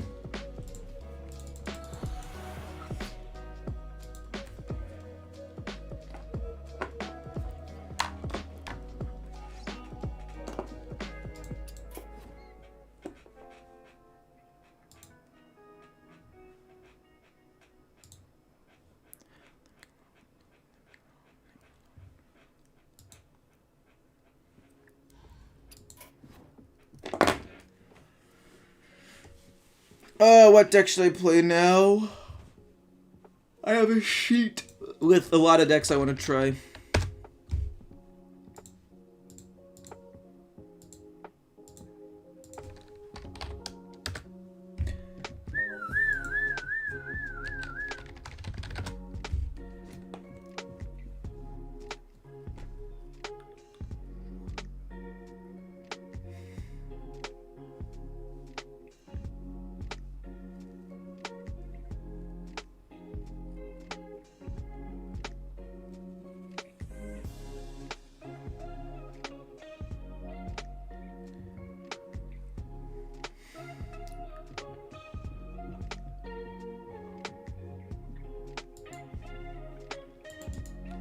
Like, I'm looking at my deck lists.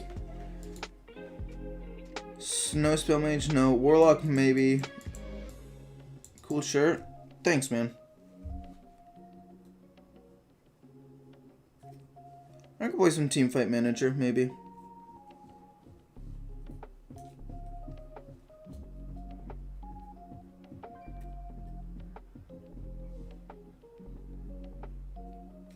Kinda wanted to play Rush Warrior, I'm gonna be honest.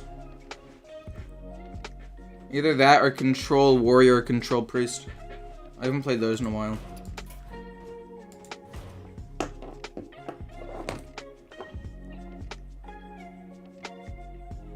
I'm gonna play some OTK Warrior.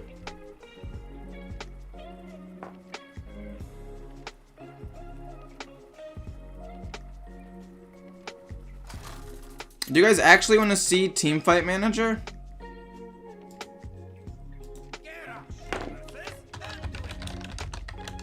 Life shall bring victory. None can outlast me.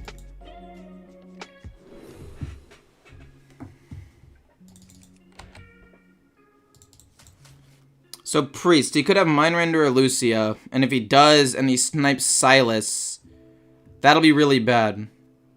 We'll play Mutanus. I don't really want the other cards. I don't really need to draw a ton of cards, I don't think, this matchup. That would be kind of bad, actually. But the South Sea Scoundrel will make him draw cards faster. Wow, the majority of people actually want to see the new game? That's weird, man. Oh, never mind. Majority of people say no. It's actually pretty even, though. So the way we win this matchup is we just armor up and win through attrition and just have good removal and then eventually OTK him if he doesn't play Mindrender or Lucy at the same time because he doesn't realize what kind of deck I'm playing, which is like my best win condition. Also, instead of the Acidic Swamp Ooze, I think a good replacement would potentially be Silence to help me deal with a Rattlegore. But not many people play Rattlegore, so it's fine.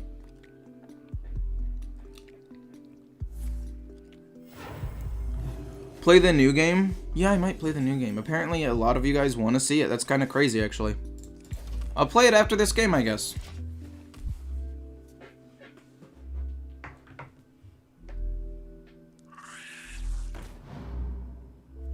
I'll play after the game. Okay, so he's playing that. He's generating some resources. I'm fine with that.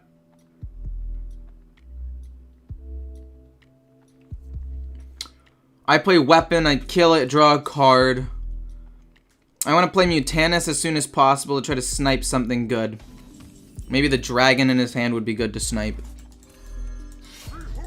Because I already know that we're going to try to win in Fatigue, but the problem is... The big problem is that really my win condition? Is Fatigue necessarily my win condition? Because even if I go into Fatigue first, Cthulhu and or the OTK will be reasonable ways of winning. Wait, we can make him overdraw a card, which could be good. This is going to be the most useless card against me, so we'll give him that, and hopefully he overdraws something good. Wait, am I dumb? Did it not say 9? Wow. Wait, am I dumb? I thought it said 9. Am I dumb? Wait, maybe I miscounted. I thought I read 9 here. Wait, what happened?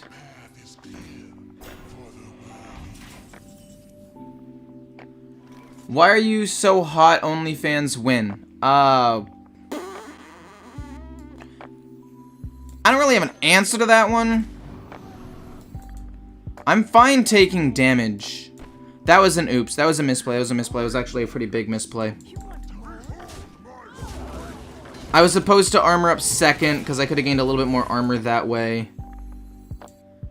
But I'm trying to thin my deck out. Am I dumb? Did I not count correctly? I'm going to look back on the stream, actually. I swear it said 8. Okay, watching the stream quality back is very poor quality. Can somebody else check?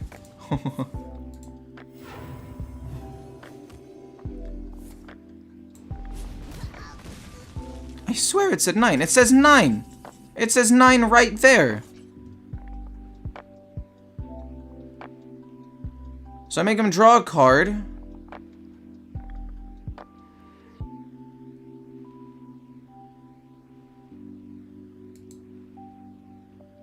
Wait, what? No, the game's actually bugged. No, wait, the game is actually bugged. I'm not just making this up either. The game is actually bugged. Wait, that's crazy. He was at 9. He literally just didn't draw a card. That was useless. No, actually, watch this. Watch this. He actually just didn't draw a card. If we go back... No, I don't want to go back that way, because that'll... I don't know what he ate. I don't really care. I'm investigating a bug. He is at 9 cards in his hand when I start this. Oh my gosh, I need to wait for fast forward to that. What did he hit? What did he hit? What did he hit? Did he hit Silas? He hit Silas, of course he did. Okay. Well, that basically means I lose now. But I still... Okay, sorry. I just selected the card. 1, 2, he has 9 cards in hand when that happens. I select Condemn. He doesn't draw anything. He just draws that card.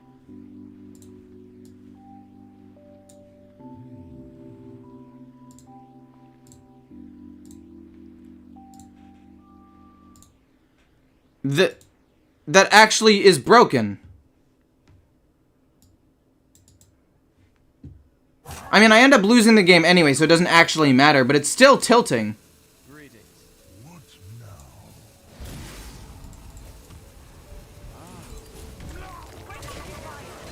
We still have Cthulhu pieces that we can use to win, I guess, but the game is actually broken.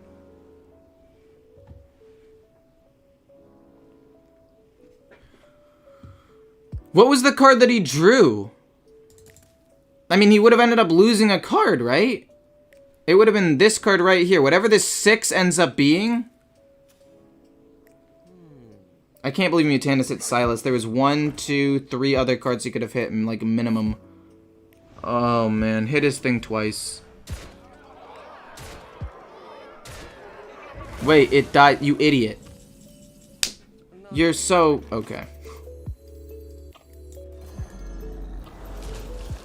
We're gonna do that, just gain a decent amount of armor. You almost die, but I don't care. It's more to just trigger the frenzy. So now our win condition's Cthulhu, which isn't inherently a bad win condition. It's just not as good as I would have liked. Wait, that also sets me behind in fatigue too. He would have drawn 1 extra card and been behind in fatigue.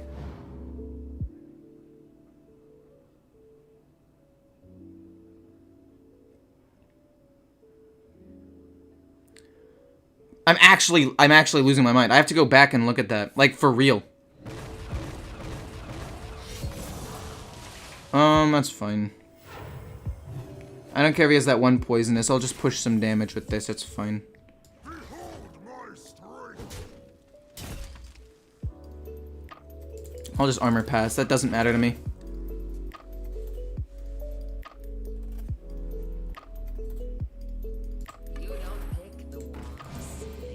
I'm losing my mind.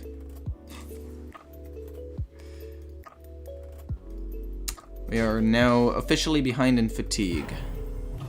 I think. We're going to be once we play this. I don't really want to play that and draw a card. I don't want to draw too many. Behold my strength.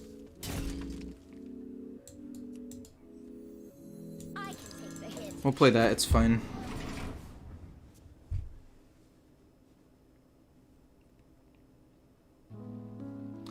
Lore Keeper didn't give me the highest cost card one time when I played him. That could actually be like a thing though. We don't need the extra shield slam, I don't think. Man, the Silas, not the Silas, the thing hit the wrong, Not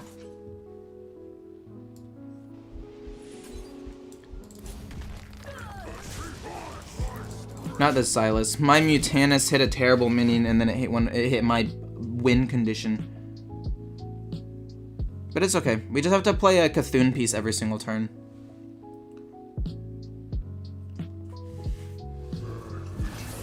This is what Brawl is for.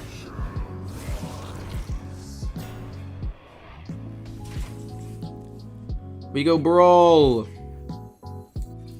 Hopefully my minion lives. If not, we just Blade Storm. It's fine.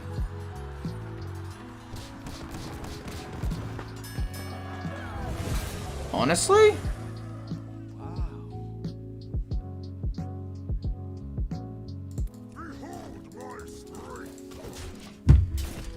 I don't really want to draw more cards because again I lose in fatigue. We should be tied, actually.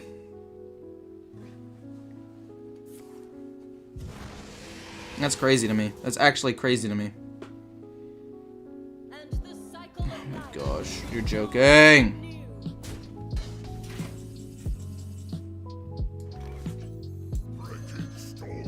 I don't want to draw a card.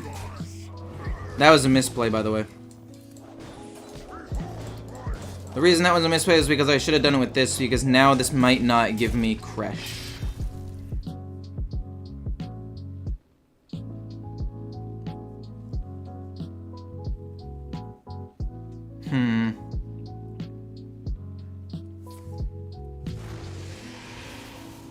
Oh my gosh, if he gets Mutanus, I'm doomed.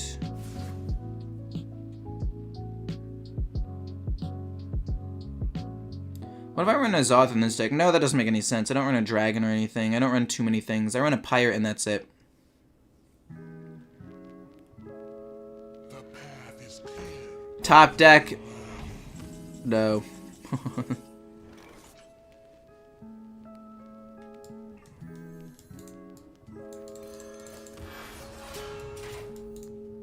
Just gonna do that for now. It's fine. I'm going to play more minions. What new game are we watching? It's called Teamfight Manager. It's pretty fun, actually. It's pretty hype. It's gonna go on my second channel. I just need to come up with, like, how to make a thumbnail for it.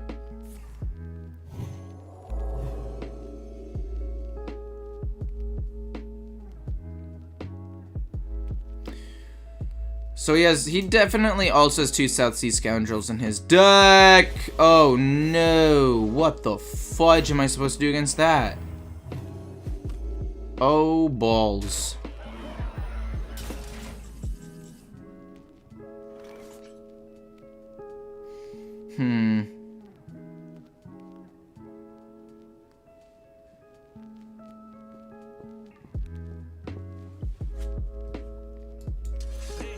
And then Brawl. 50% chance one of his big things lives, and we're hoping it doesn't. Oh! Poggers! Wait, you're insane! Okay, that's fine. I can't play Overlord. I'm basically out of removal, though, which sucks. One for me, one for you.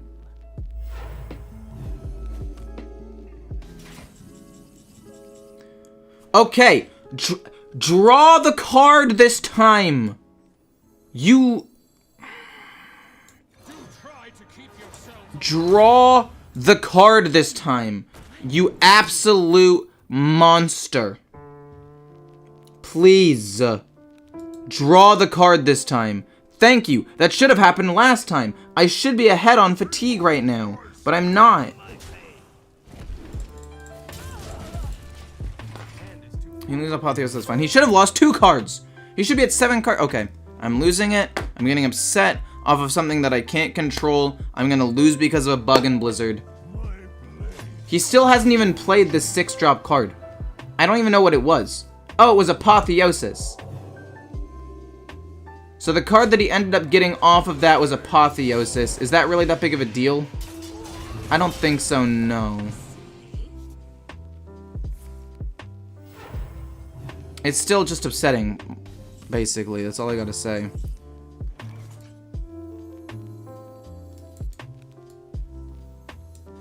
I don't want to draw a card.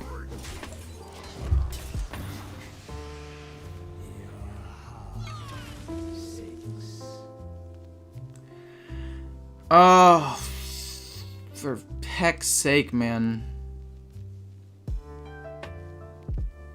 And the cycle of life reborn anew.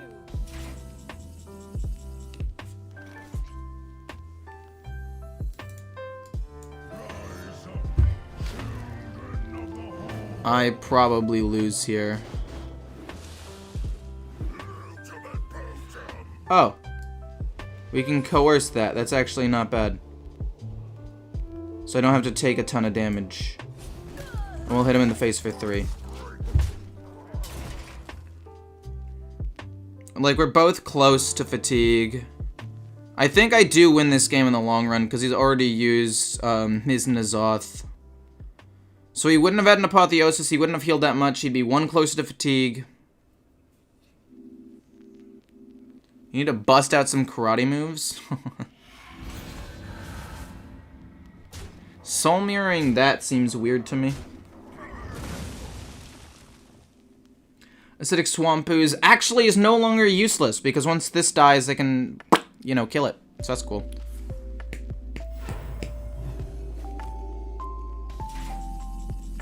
Eye of Cthulhu's not bad.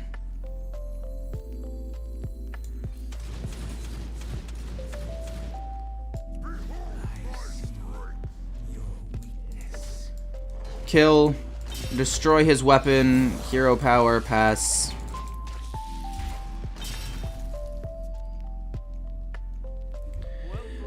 Well played.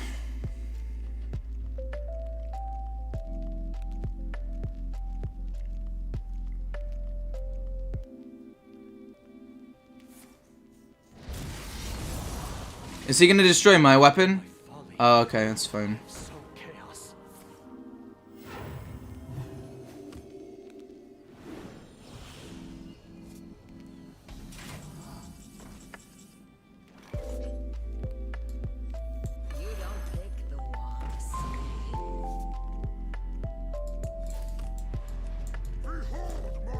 Okay. I think I lose. Because he has both of these South Sea Scoundrels. He has both South Sea Scoundrels still there. Which means that he could play South Sea Scoundrel, make me draw a body of... No, it doesn't. That's not how it would work. We trade in and we Bladestorm. We don't even have to trade in, because the 9/9 kills my thing anyway. We just Bladestorm that.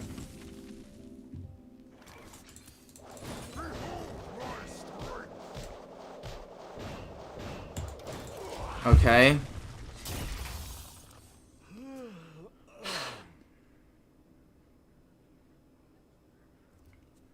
I think it's close, but I think I win. Because even if he steals my Cthulhu, I'm at a lot of HP, so it shouldn't matter too much. Is there trouble? Is there trouble? 2 of them? That's fine. We can Rancor and gain a ton of armor off of that. We have to play Maw.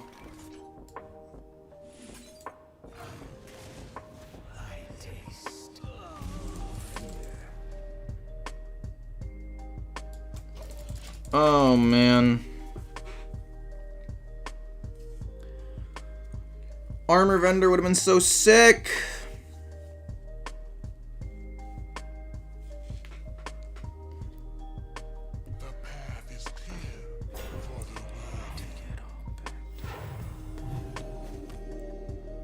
Am I gonna play Pain Priest again? I may. It's not what that's not the one I wanted to draw. I'm gonna be honest with you. It's not the one I wanted to draw.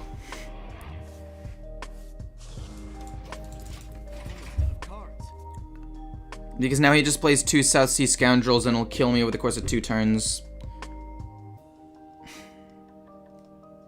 Yep, here they come. Yep, GG, well played. I mean, he only gets 1 of them, I guess, technically. But it actually is kind of a big deal, though.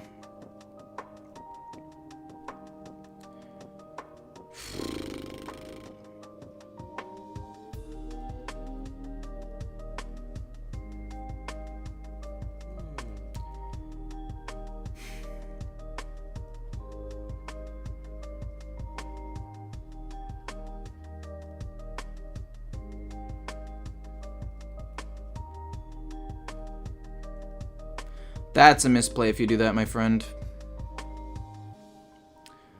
You should be hitting with the 6/6. There's really no reason to not hit with the 6/6.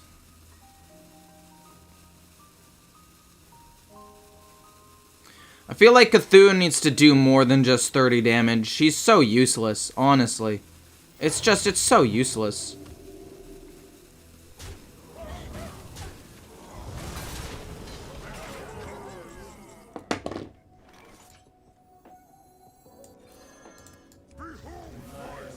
Hit him. He goes into fatigue. He's close to dying. He plays his Cthulhu. I killed the Cthulhu. He's out of cards. He goes into fatigue. I get Karagath. He steals Karagath, makes me draw it, goes back into fatigue. Wait, you're not playing Cthulhu. Why aren't you playing Cthulhu? I guess it doesn't win him the game, technically, but still weird play. Okay.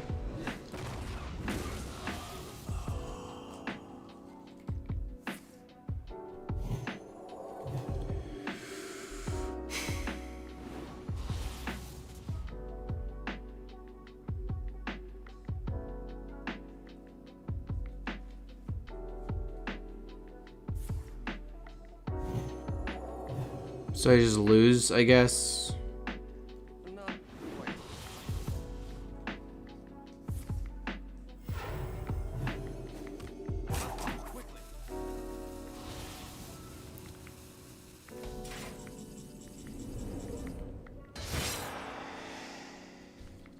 I get to gain armor, kill, sword and board. He plays dude. Still going to fatigue though.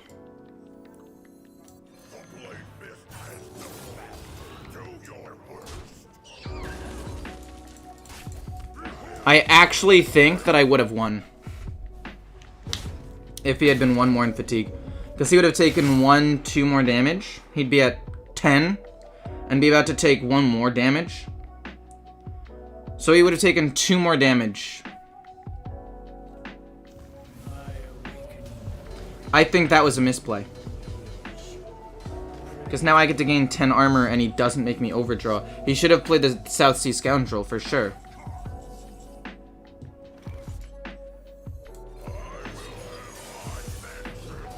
We gain armor, I hit him, I hero power, I pass.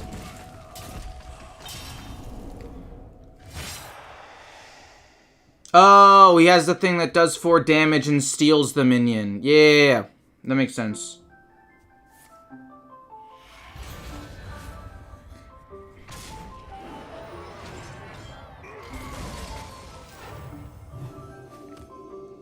Yeah, I actually should have won. Holy. That's crazy. Do I still win?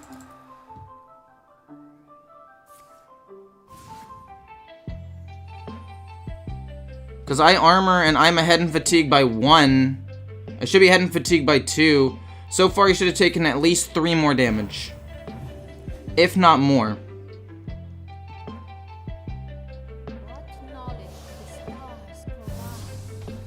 Oh. Fudge, I lost. GG.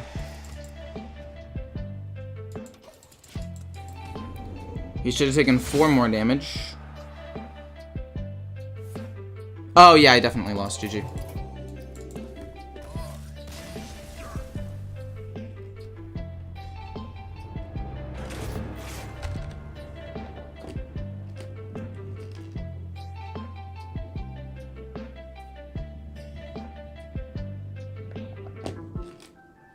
I misplayed and wasted one removal. I could have also had a little bit more armor.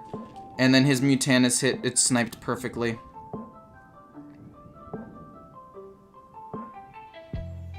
I also drew too many cards. I knew that my win condition was fatigue, and I didn't play towards that win condition. That was a huge misplay. How many extra times did I draw? I drew 2 cards. I should have drawn 0. I should have tried to draw 0 cards.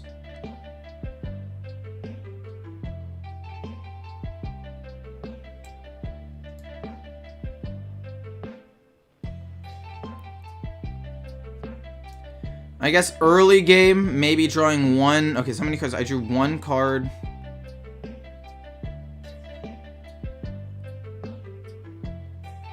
Two cards. I drew 2. 3 off of Stone Mall. 4 off of the other Stone Mall. I shouldn't have drawn... Okay, so I shouldn't have drawn any off of the weapon. Well, okay, I couldn't avoid the Venomous Scorpion, but there was one where I could have avoided it, so I would have been 1 less in fatigue.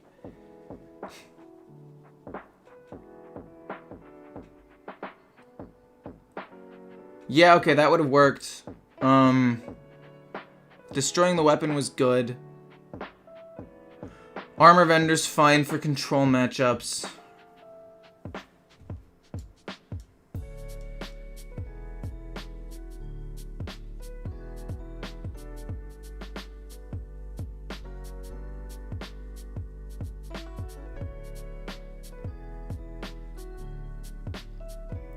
He also would have healed 3 less and not been able to wipe my board that turn.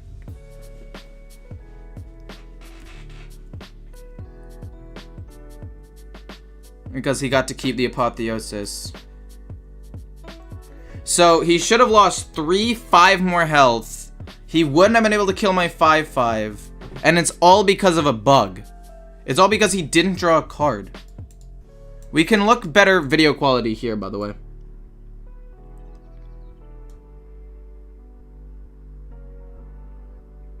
He is at 9 cards.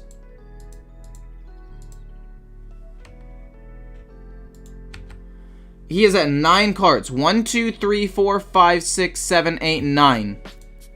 We play the South Sea Scoundrel. We pick a card. Because it's the most useless to him, and he doesn't draw anything. Why is that? He didn't end up drawing a card. He ends up... This card right here ends up being an No, wait, that's not Apotheosis. It's the card he drew on turn 5. What was that card?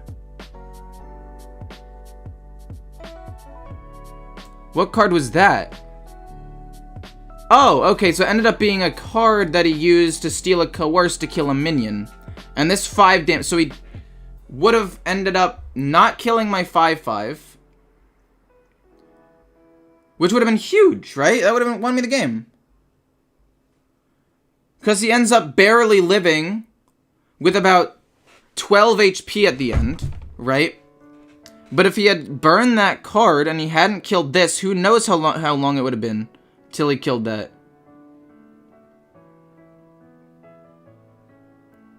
Because that also would have been like one less thing that he could have had in his hand to play for the Mutanus. Maybe he would have played another minion, and if he did, maybe this would have sniped something else. Like, I don't know, obviously, it's all hindsight, but he took 5 less damage in fatigue, 5 less damage here. And then I misplay here, right, and I draw a card instead. Yeah, I misplayed there. I should not have drawn a card. That was my misplay, so maybe I did deserve to still lose. But I'm going to blame this one on a bug.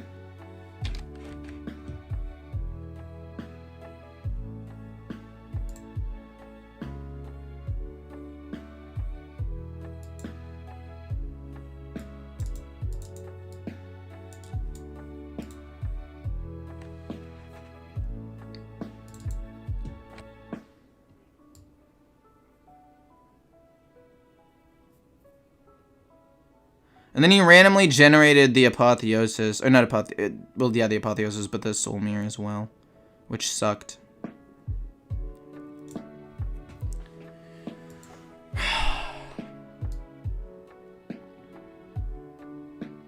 And I was scared of a Lucia. So I had to play. I couldn't play this with Rancor and pop off that way. That's fine. At the end of the day, does it really matter?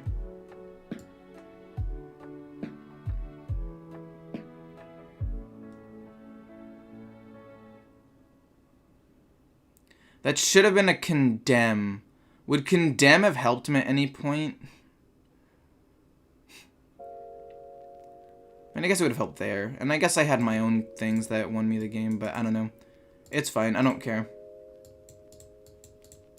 I think Control Warrior is good, actually, yeah.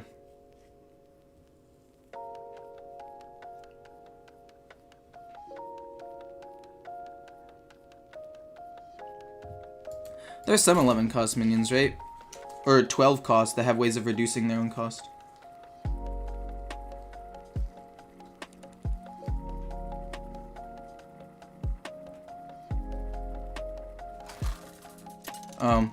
The new game. I guess 100 people did vote on this. You know what? Fine. I'll leave. I don't care about my rank. It's fine. I'll play the new game for like 30 minutes before I leave. One sec. Let me change games. I forgot you guys did vote on that.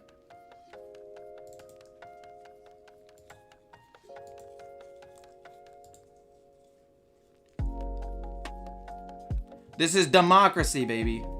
It's fine. I already left. I don't care about my rank. In fact, being at a lower rank means I play against more unique stuff, so it doesn't feel as bad. And I play against just more unique stuff, which is just more fun. I don't want to be higher rank. It feels bad to be at higher ranks.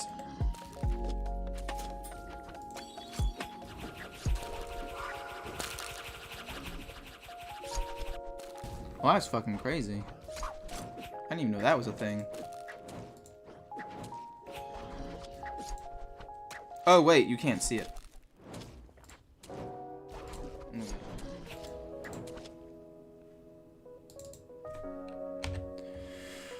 Okay, so if I remember correctly, I've just won Worlds and moved to the Semi-Pro League. If we look at the schedule, we have a recruitment period, which is super good. I have very little money, but I do want to buy a couple of recruits. You're insane. This is actually insane. The only bad part is the relief pitcher, but I don't care about that. Let's try to find one more person. We'll stream with you to earn some money. And that's basically it. We're just going to stream for a bit. We're going to see if we can find recruits. Oh, wait, no, training. I don't really want to train you in anything right now. I think you're going to be more of a tank or support. Even though you're trained in a ninja right now, I can change his champion mastery and make him go into something that isn't ninja, which might be best for me, personally. I'm aware that they said there was something on board. No, I don't know. Like, I literally lost to a bug that game, though, so it's fine. In Hearthstone, not in this. I don't want rank equal 100. 2020. We're gonna end the poll. Actually, you guys actually wanted to see this game, which is super sick, by the way. We just go through all the weeks. We're just trying to save up money, so that way we can buy one, if not both, of the recruits here. Ordinary? Oh, that's pretty bad. Okay, so let's see here. If we go to schedule, we have 1, 2, 3. Okay, so we have enough time to recruit one more person or look for one more person. Let's go stream one last time. We're basically spending all of our money on people right now to try to find good players. And if I win this league and go into Pro League, I'm probably going to lose my first Pro League split. Also, when you're playing on blue side, that's great. Reduced it. That's insane. You're recruited 100% of the time. You're insane. We'll have you stream again, and we'll just move on from there.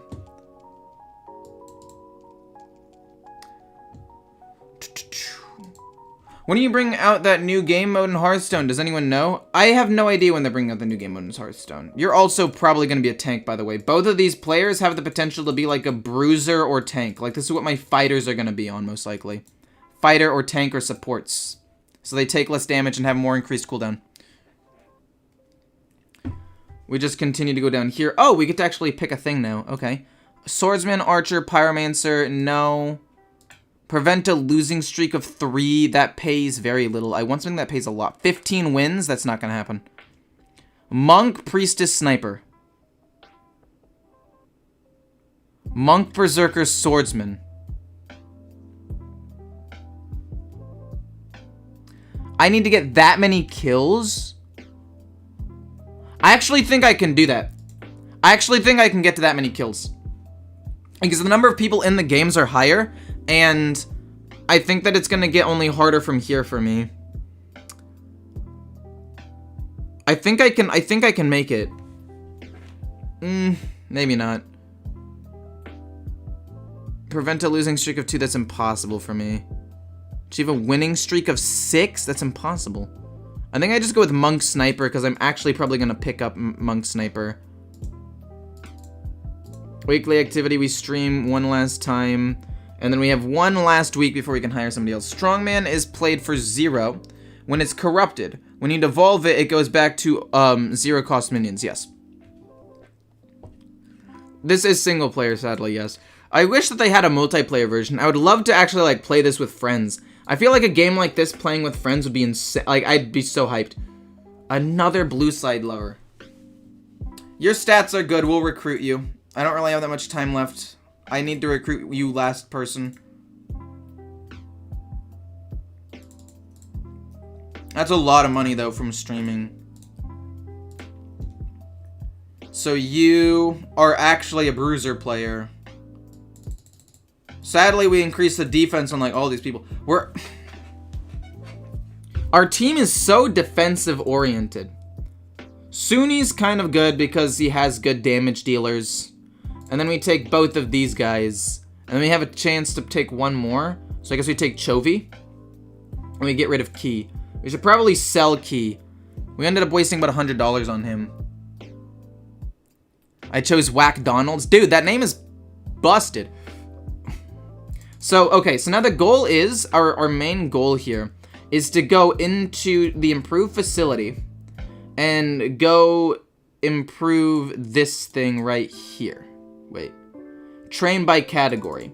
This right here will allow me to train my units, or my players, in specific units. So I can train them in specifically tanks, and or supports, or marksmen, which will be huge.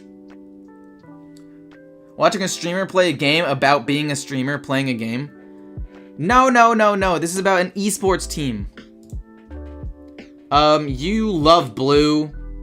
You're a relief pitcher, so we'll take you out. We'll put this in because you're blue side, and we'll take out one here. I think we actually go for these 3 units. 104 likes is actually Pog, though. True. True. But this is peak society. My stats are insane right now. I'm actually gonna maybe even win this league. If I know anything about this, I know that Magic Knight and Berserker are both kind of broken, so we'll get rid of Berserker. Sniper's gone. I pick Magic Knight for Angel. He gets to pick 2, so now it goes 1, or it goes 1, 2, 2, 1. So we lost some people. We might have to pick Swordsman. So we pick that. We pick Monk for extra stats. And I guess we just pick Swordsman and hope he doesn't pick Pyro. If he picks Pyro, I'm doomed. Oh, he doesn't. That's cool. Okay, cool, cool, cool, cool, cool. And now we have really good stats. Although my comp is kind of meh, we have the good stats where I think it should be enough to win. Team Whack Donalds. Okay, so we have Magic Knight, Fighter, and Monk beating the crap out of the front line here. We're going to look at the damage being dealt. Sunni's doing less than my actual tank player because Magic Knight is one of the best damage dealing tanks in the game. And just higher stats in general. We can't blame Sunni for being a little bit worse. Wait, did my swordsman just ult? Oh, he just ulted there, okay. The shield from the monk is a little bit wasted because the entire team on the enemy side was killed. But that's okay. Suni's still putting in work. He's actually now officially doing more damage than Angel, which is not, you know, a huge accomplishment considering the fact that Suni is my carry. But Angel is a really good player. Just picked him up. He loves the blue side and he's on a great character, so it makes sense. This character is probably going to get nerfed. If I remember it from the last time I played this game, it was insane. So I had a sponsor that was like, you need to get 500 kills. I want to know if that's actually possible, because if I do it this season, it might affect what I do next season for my sponsor. What game is this? Is called Teamfight Manager. Your monk was top notch. Your monk was fine. Keep this up next match, man. I don't want to give you a false sense that it makes him happy. That's sick. Relief pitcher. We're gonna have to put Chovy in for, I guess, Quicks. No, because we're gonna pick Magic Knight again, though. Maybe we don't put in Chovy, because let's say we get Magic Knight again. That'll be 37, 39, which is technically higher. No, we'll do that, because if we don't end up getting Magic Knight, it's kind of bad. So we need to train him in specific stuff. So now we're on the side where we pick 2 at the start of the next round. So I think I have to ban Berserker again, because I just hate playing against Berserker. He picks Swordsman, I pick Sniper for Suni, and Monk. And then I'm gonna pick you a tank, but I don't know if it's gonna be Knight or Magic Knight. It's gonna be one of the two. Okay, so it's gonna have to be Knight because he banned this. Pick the other tank, I ban this tank, that leaves me with just Knight left. That's fine. He's got Iron Body, which means he's going to take less damage, which is really good. We got a pretty good comp going here. No instruction on ult usage, but I think I'd rather use it early. On the off chance that he uses his Swordsman ult early, I think it's better to try to get the read on that. Pixel high quality. Suni, putting in some decent work here, doing the most damage on my team so far. Oh, but his Magic Knight. Oh my gosh, the biggest sniper ult of his career. Suni, huge. Getting a 3-man kill with his ult. That early ult means that my team is really just not going to take any damage. They don't even break through my shield. I wipe his entire team without losing a single unit after they respawn. Eventually, my team ends up getting wiped, but that's fine. His Swordsman only hits 1, and it kills not the tank. The tank repositions, taunts the Magic Knight to stop him from taking damage, and now my Sniper Suni's just able to go to town, doing almost 1,000 damage this game, and probably will do 1,000 by the time he's done over 1,000 damage. Insane. Quick's doing a great job of tanking. It really looks that my front line's insane. We have two people with Iron Body. 2 people with Iron Body. That's absolutely absurd. Which means that we have an awesome front tank line. And if we can get Suni on Sniper or Archer or Fighter, we're in for a really good season. If we can just try to pick that over and over and over again. And just like that, boom, we should be in first place overall. That was a huge jump in rankings. I think we started off lower because we were relegated. Okay, so we just need to play a couple more matches. And if we can play a couple more matches, if we can get a couple more matches, then we can upgrade my guy and have him train in specific stuff. Okay, playing against the E-Loggers, I don't know. Weird name. We're gonna have to switch you out because you're a relief pitcher. And we're on blue side again. If we can get on blue side as our first thing every single time, we're basically just gonna win regardless. Interesting. My headset is tangled around my chair. Anyway, again, I think we banned Berserker. Berserker, you guys don't know this, but basically he turns into Olaf, for those of you who play League of Legends, right? Oh, he bans my Sniper. Okay.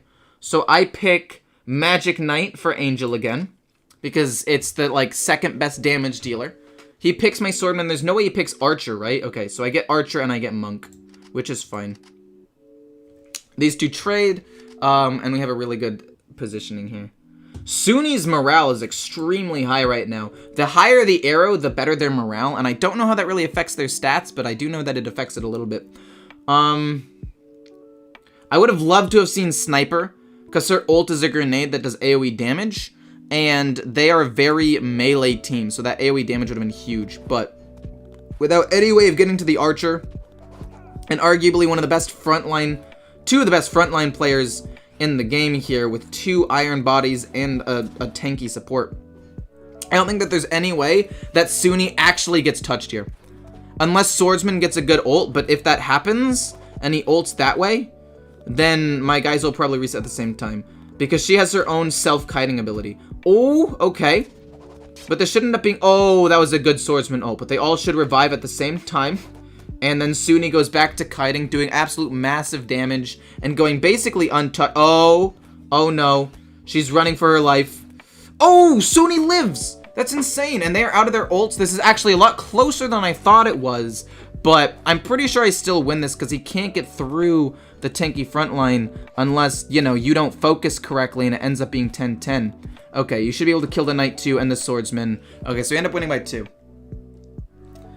What's the metagame? Oh, there are actually ways you can look at the stats. We can look at this in a little bit. Wow, this looks like WoW Arena in 2D pixels. You did really bad this match? I don't think you did bad. It wouldn't hurt to play a bit more cautiously. But you didn't do that badly, actually. You did work. I respect that. Makes him happy. Okay. Relief pitcher, put that in for probably Angel, I would say. Because Quick's having that extra trait just inherently makes him stronger than Angel. So I think that is how my lineup is going to be. This actually might be a game I'll try. Unfortunately, the game costs $10. But depending on how big my second channel blows up, the goal is to do giveaways for you guys. Oh, he bans my monk. That's potentially very bad. We still ban Berserker. We try to pick Sniper. Hopefully he doesn't first pick it. He doesn't. So we pick Sniper. And I think Magic Knight's better than Fighter. We just put Magic Knight on Chovy. And then we give Quicks just a tank or a support. We just give him Priestess or Shrine Maiden. I think we give him Priestess, though. Because Shrine Maiden does damage, but we already have the best damage-dealing tank in the game and the best ranged champion. So we go Priestess for full support mode to keep Chovy alive in the front line for as long as possible. The Priestess will hopefully keep Chovy alive. If it doesn't end up working, that's fine. That ends up... Okay, we're actually getting kind of worked here. Okay. His team is fairly... That was a kind of wasted ult. It did kill one. Wasn't as big as your first ult, Sunni. I will admit that much. But at the end of the day, I think it still is pretty decent. You killed the Archer in the backline, which was nice. And you did a lot of damage to the Fighter. And it allowed you to kill her off. It is tied. I do think I lose this game, though. That Archer ult staggered my lineup a little bit. The Priestess ends up dying again because the spacing was just terrible. We need Magic Knight to come alive, right? Okay. To be fair, our comp was just staggered so much. Like, why is my Priestess standing there? Quicks, why are you standing there? That doesn't make any sense. It doesn't make any sense to me. Okay. So that one ended up being fairly close. How did we lose that? We lost to Archer, but I don't think that's why we lost. I think it's because Priestess ended up being bad, and we should go with Shrine Maiden next time if we go with anything at all.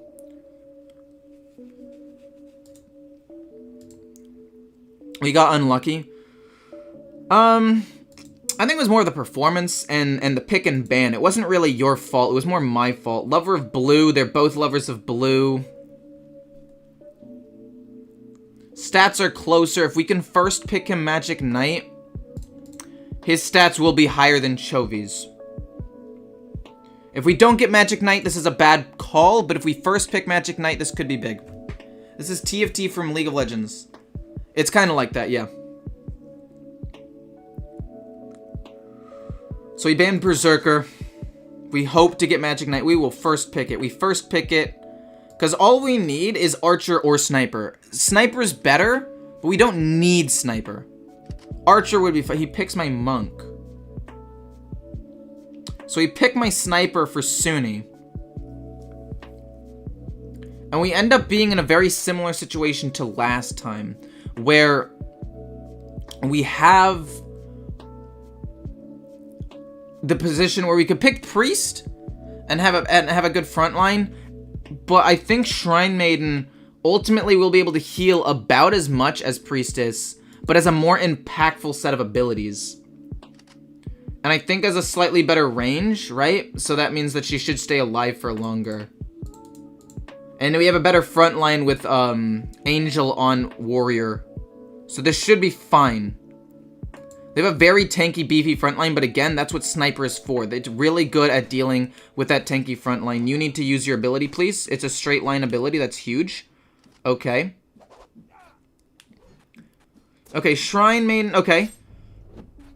So that ult is fine. Okay, Sniper absolutely whiffed her ult. That's really bad because this match is going to come down to the wire.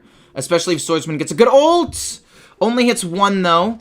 She kills Knight. We're ahead by 1 kill. That shield's kind of big, but I don't think it matters too much. As long as the Shrine Maiden can position a little bit better and my team doesn't end up dying, we should be able to win. Okay, well, he's on my Sniper now. Entire team is poorly positioned. My Magic Knight needs to come alive and tank some damage. Okay, that's actually not bad. That's actually not bad. We killed the monk where it's tied, but we have healing. I think we end up losing, though. It's down to the... Okay, it comes down to the last couple of seconds. My fighter died. And we end up losing. Oh, man. Literally died because she hit no one with her ult. But it's fine. It's fine. I didn't expect to actually win this league anyway. This league is kind of difficult. So, we'll see what happens. I need to start training new characters, though, on my other people. So, it'll be fine. We have our go-to. He banned my monk, so it's fine that we ended up losing that.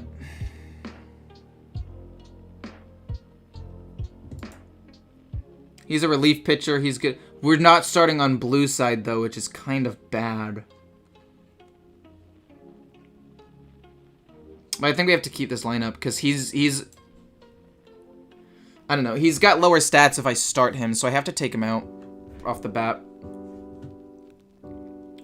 Which means that he picks first, which means we can maybe try to double... He bans my monk. I'm gonna have to ban Berserker and hope to get Magic Knight Sniper. Okay, that's fine. We get Magic Knight Sniper. And I guess we just pick Shrine Maiden again, and we change our ult specification.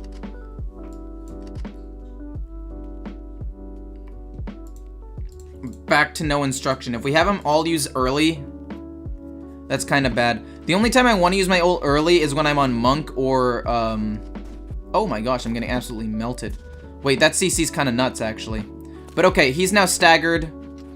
This is actually pretty good for us. His team being staggered means that, we're actually able to get a bit of a foothold here. Oh, and she's actually staying alive, which is huge. Sniper, decent ult. Not as good as that first game, but pretty good. Okay, this ends up healing the Sniper a decent amount, wipes the board, while also keeping my team alive. That's a really good damage ability from the Magic Knight here. Okay, this is gonna end up freezing just her. Oh no, the Shrine Maiden spawns in the freeze, which means that we're actually probably gonna lose this. Oh, this ends up being really close. You end up dying. We are tied at kills. You need to not die. We need to kill the fighter. We need to kill the fighter. Okay, I think we do end up winning by 1 kill right at the end. Okay. I didn't even put them on the right units. I forgot to switch them. Okay, so we actually won, not on our good stuff. That was my fault for not switching. Oh my gosh, I didn't switch them onto their right champions. We lost a lot of stats for that. I think just the stat difference here means that this is worth it to have this lineup and have Sunni out. Even though Sunni has good abilities, I think it's just better to have this. What are the ranks displayed? The people who are in my, like, tournament, basically, or my league. So we ban Berserker again.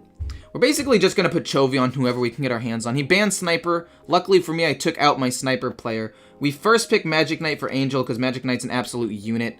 And then we hope to pick Monk Ninja. Oh my gosh, we get Monk Ninja. That's actually kind of crazy. I think that we win. He picks Archer. His team has no real peel. All of my guys got their main characters. That's huge. And the Assassin should just be able to melt the Archer. The problem with the Assassin is the first life is always so troll. The first life is always so troll because it takes him a while to charge up his ability to jump to the back line. So he just runs in and dies a lot of the time. This actually is a lot closer than I thought it was going to be. Okay, the fighter wasted his ult and the archer... Oh! The monk's ult timing was insane, blocking the entire archer ult and allowing my ninja to go crazy on the backline. That only counts as 1 kill because Chovy made a copy of himself. This game is called Teamfight Manager. I should probably change the name of my stream, Teamfight Manager. And yeah, oh my gosh, we're actually losing. What happened? I take my eye off the ball for 2 seconds. Ninja's going crazy. Monk needs to kill somebody here. If he doesn't, oh, he almost died right at the end there. Okay, how do we fix this? What wrecked me there? So they had really good damage on these 2 units. Interesting. Okay, Monk does a lot, though. I think we have to go with the same comp. Maybe pick Sniper instead of Ninja. I feel like Ninja's kind of bad. The end goal is to win Worlds. These have been 2 really close matches, though. Both of them coming down to the absolute wire. I think I put Sunni in. Because if I can get Sunni on Sniper, then the stats will be higher than Angel, even though we want to look for Magic Knight. But I don't think we pick Magic Knight. I think Magic Knight's a bait this time. Magic Knight is good, but I think we need to have an extra character, because having Magic Knight be my only tank is kind of problematic. Bans Archer, that's fine. Do I ban Fighter? I might ban Fighter, because Fighter's been destroying me recently. We'll ban... No, we still have to ban Berserker. Berserker's too good.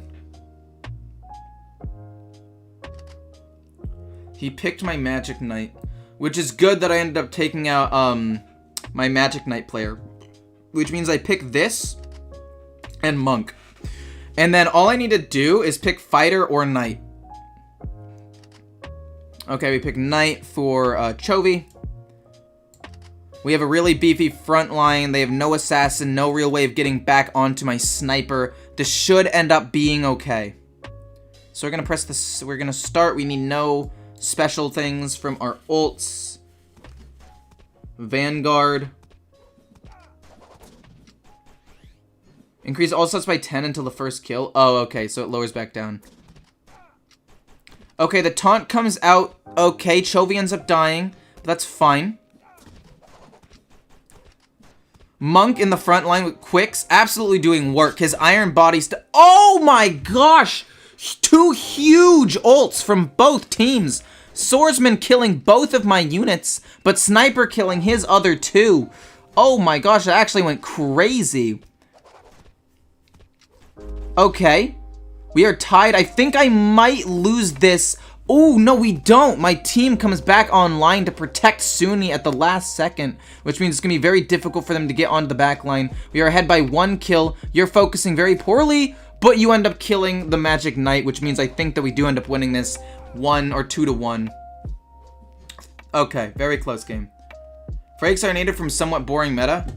A little break from Hearthstone. I'm doing this for my second channel, because I have a second channel, so I would love for you guys to check it out. We are no longer in second place, but as long as we end up top 4, we're usually fine.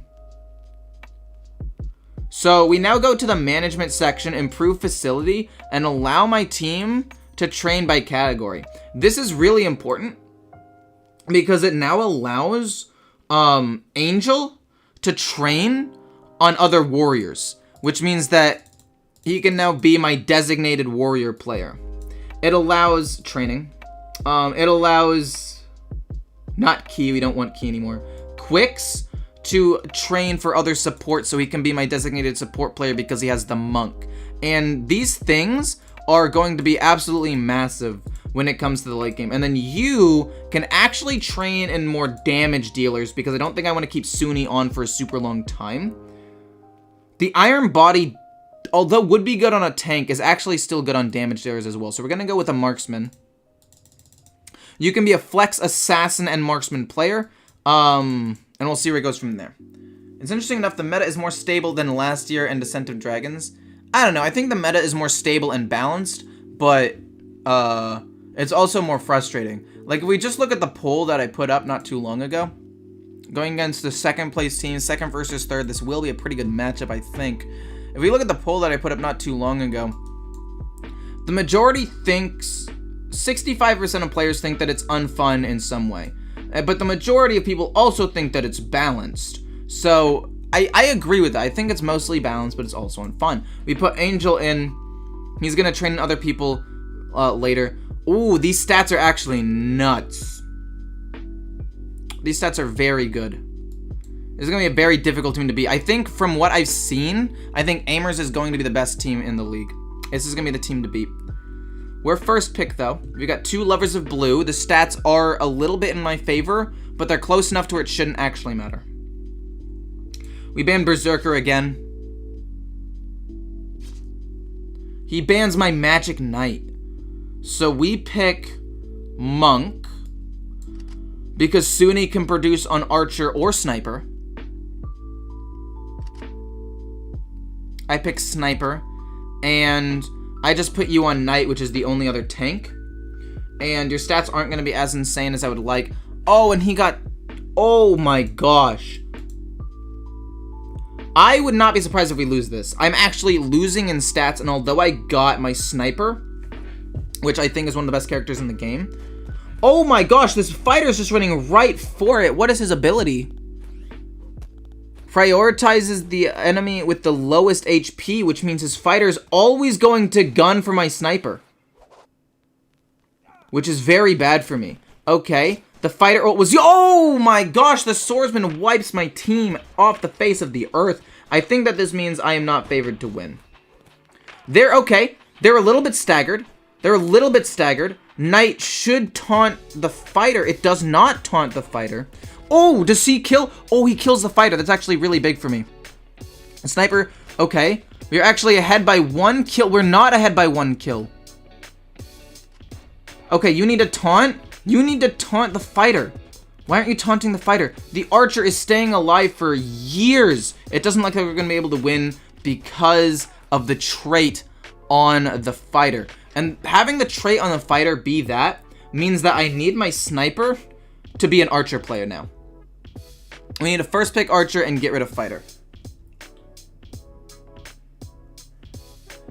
This seems pretty fun, to be honest. As long as you don't care about losses, it makes the game interesting. That's fair. Give me another chance. I'm counting on you, Angel. We're gonna have to switch him out, though. I know that I just said I'm counting on him, but I'm actually switching him out and putting in Chovy because he's just great.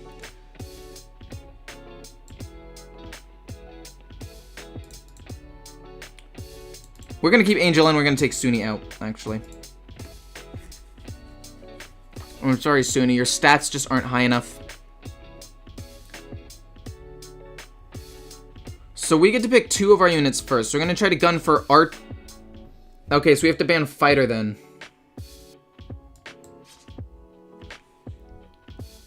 You have to try to pick Magic Knight and Monk for a good frontline here. Beefy frontline that does some work. I mean, if he gives me Sniper, I'll pick Sniper. Ice Mage, Knight, Swordsman. Knight has a taunt ability, which means Ninja's useless. Which means I think we just go with Sniper on Chovy. Even though his stats aren't as high, his stats are still higher than what Sunni's would have been. Buff Hunter?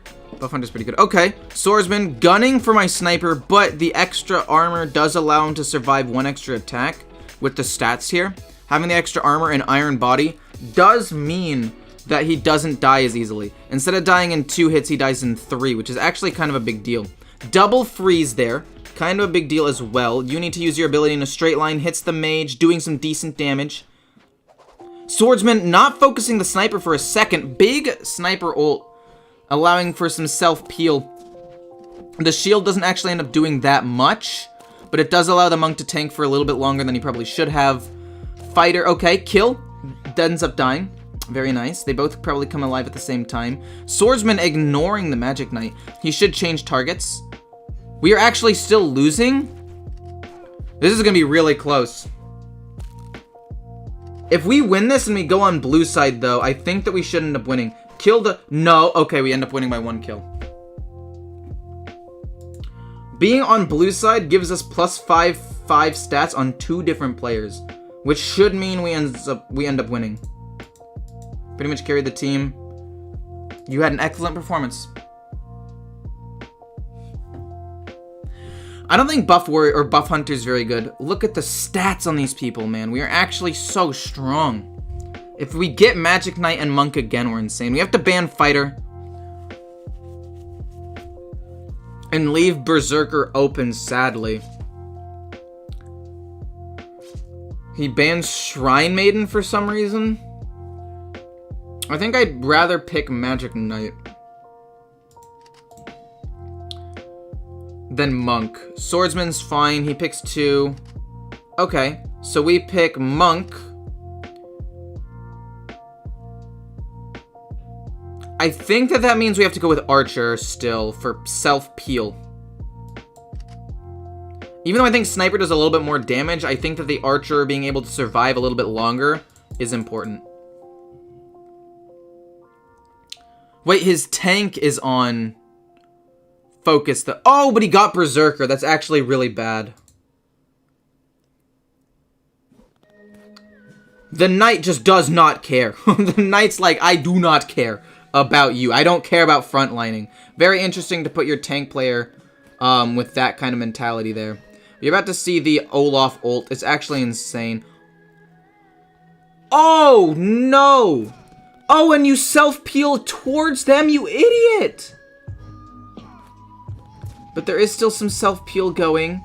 All their ults are down, which means that there is still a chance that we win. Why did your ult stop? What happened? Wait, why did your ult stop? Wait, Chovy actually just trolled. He just decided to stop ulting and not kill the Berserker? Okay. I don't think I have the damage to kill 3 people.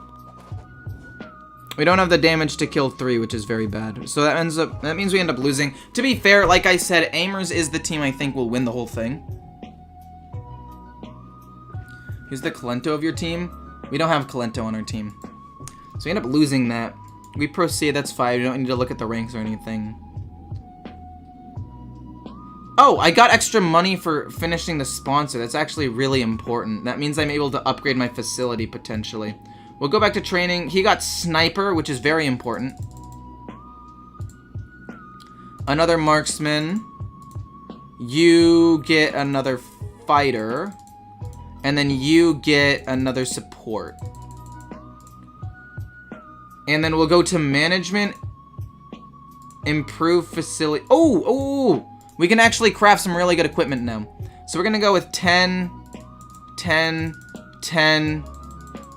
I guess 9, because it's just weird that way. And we'll go 11 on this to craft some really good equipment in 4 weeks. We're still looking for a t-shirt of some kind to improve our stats. We go to Improve Facility. And I want to get at a training point. So that way my team can train even faster on new characters and just do work. Increase attack. I don't really think you need to train in that anymore. We'll just train you in defense, but I'm dropping you at the end of the season anyway. That extra money will help me in the long run. And then if we look at competition, we look at champion stats. Pyromancer's doing very well, but small sample size. Knight, Sniper, Magic Knight. Those are 3 people that I generally pick. Ice Mage is doing well. Monk is doing horribly. But I'm picking Monk a lot. Because my player likes Monk. But I guess if I train him in other characters, I don't need him to play Monk anymore. Shrine Maiden's doing fine. Magic Knight, though. Knight, Sniper, Ice Mage. That makes sense. I don't have any designated Mage players, but I'll get one soon. I'll probably change my Assassin player to a Mage. Like a Marksman Mage combo. Going against a 4th place team, this is fine. We put Suni in because relief pitcher makes him weak, and his stats on Archer and Sniper are still higher. I saw a streamer, I think Ties, say taking out Discover cards would make the game fun. I don't think we should take out all Discover, but I think taking out some Discover in Hearthstone would make it fun, or more fun. He bans my Monk away.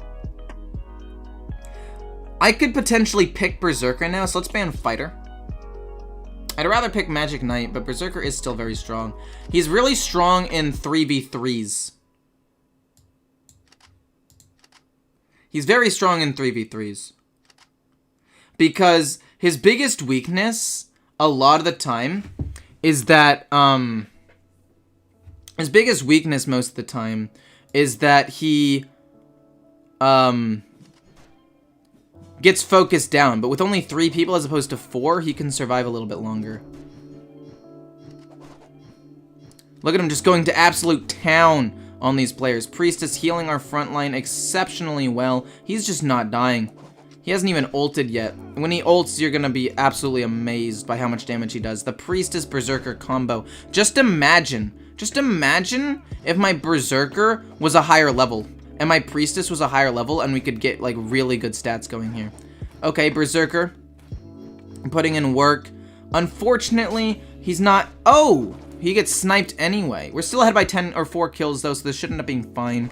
Priestess spawns in a terrible spot and immediately dies. This is actually really bad. We might end up losing just because of the spawn positions. Wow, we actually end up losing because of spawn positions. No, okay, we're ahead by enough kills to where it didn't end up mattering. Oh, no, kill! Thank gosh, we end up winning in overtime by 1 kill. Do you think the game has good life length? Or do you think we've seen all the game shows in 2 hours? I mean, I've already played this game for 15 hours. This game is really fun. In my opinion, anyway. You can use your ability a little bit later. That's fine, man. Don't worry about it. Get your head in the game, though, man. Oh, he doesn't like that. Okay, we put you in for Suni because we have you on Marksman now, and that'll be great.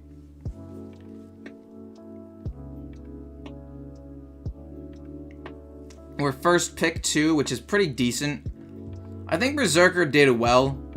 We banned Fighter. We'll ban Shrine Maiden. He's got 2 Shrine Maiden players. And I actually think I've got a good enough front line to where it shouldn't matter.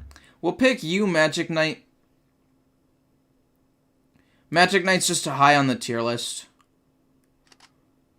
Then we can either pick Priest or Monk and Sniper. Okay, fine. We'll go Monk and Sniper. Pretty decent lineup here. The typical, the go-to. Everybody's on their comfort picks. Very beefy front line, but not too much damage, which is nice. Meanwhile, I have good damage, but not as beefy of a front line as I would like, I guess. But Sniper being able to peel for... Oh, the Berserker... Wait, does he have the same one? He has Despise Weakness. Oh, no. I didn't realize that. That means I have to pick Archer. I have to pick Archer to play around this. To be fair, he's slow. So, if we can space correctly, you have to kill there. You have to kill the Berserker there. The Monk wasted the... Oh, that was actually a big ult. Okay. We need to kill him very quickly. Okay, we kill him before he kills my Sniper. We're ahead by 2 kills, but his ults are all still up. Oh, no. Okay, their ults stacked. My guys all come up at about the same time. His Berserker goes crazy. We have a good front line, though. Okay, he's gonna kill that. You have to change targets to Monk, please. You have to allow my Sniper to do something. We end up losing because my guy doesn't have self-peel, which is pretty bad. Oh, wait! Get one last kill last second? Oh, but Monk died at the last second, too.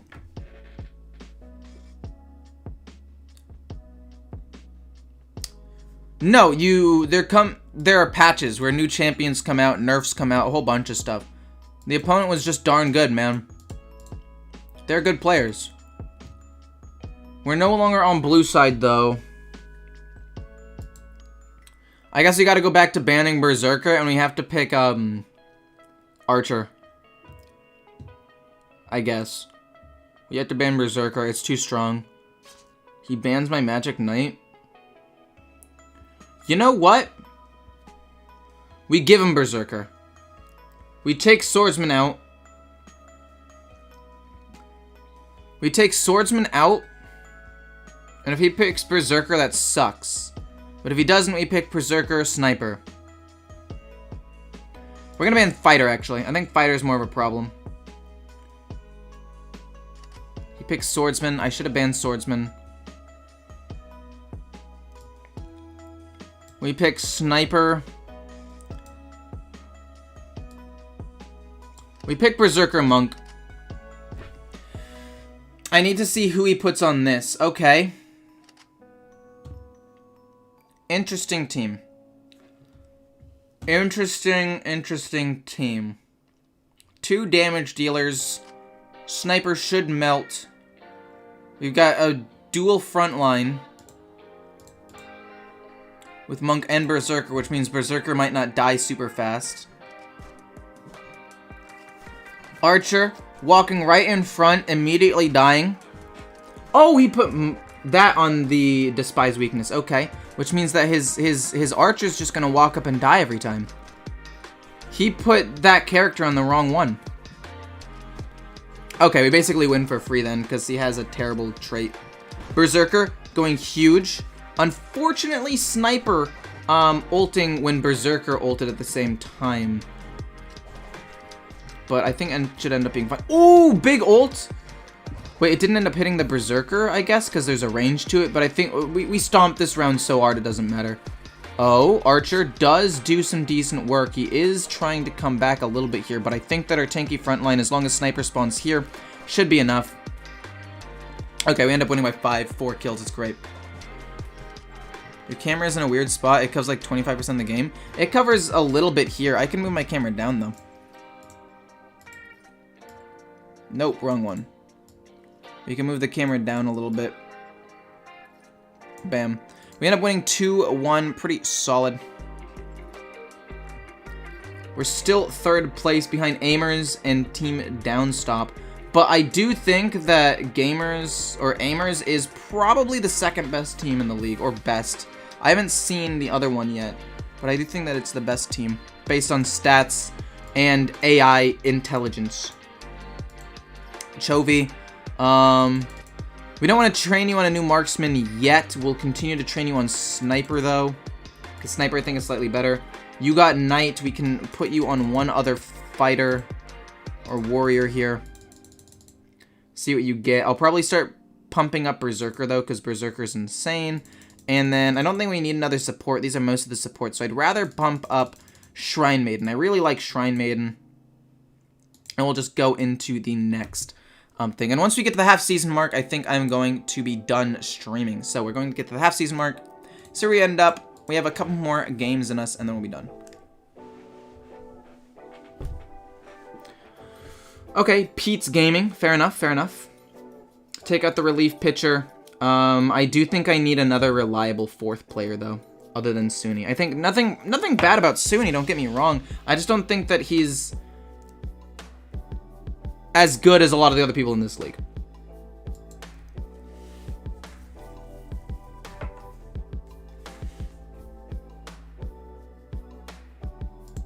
Ban step, he bans first. He loves red. I love blue, and we're on the wrong sides of this one, it looks like. I'm gonna ban Berserk. We're gonna ban Knight, I think. Knight's been really, really good this season. And he has 1 Knight player. He picks Swordsman, that's fine. I want to pick you. For sure. And I kind of want to just pick Priestess. No, I'll pick Shrine Maiden. And then I'll pick Berserker or Magic Knight. Depending on who's left up. Okay. That's kind of bad. I think I probably should have gone for the Berserker ban. If I end up getting wiped here, that sucks. But this should be okay. Decent healing on her. We've got some good damage, which means that once they close the gap, we've got the damage, yeah. And now they're staggered, which is very good for us. You end up dying, though, which is kind of bad. The Swordsman does a lot of damage. The Knight comes back up. Very good for us here. Berserker doesn't do too much. Oh, tons of ults all at the same time here. Oh, but the Shrine Maiden ult keeping the Magic Knight alive that whole time. Throws a grenade, kills one, almost kills a second one. With a little bit more, slightly better stats, I think Suni would have fully wiped the board there. That would have been insane. But with some good spacing, Shrine Maiden keeping the Magic Knight alive, I think that we end up winning this. Unfortunately, I did lose out on the Berserker, but Magic Knight still does fat damage. Okay, ends up being pretty close, but Suni does the most damage in the game. By a pretty wide margin, so that is quite impressive. Shrine Maiden does a lot of damage for a support, and then Magic Knight does a lot of damage for a frontliner.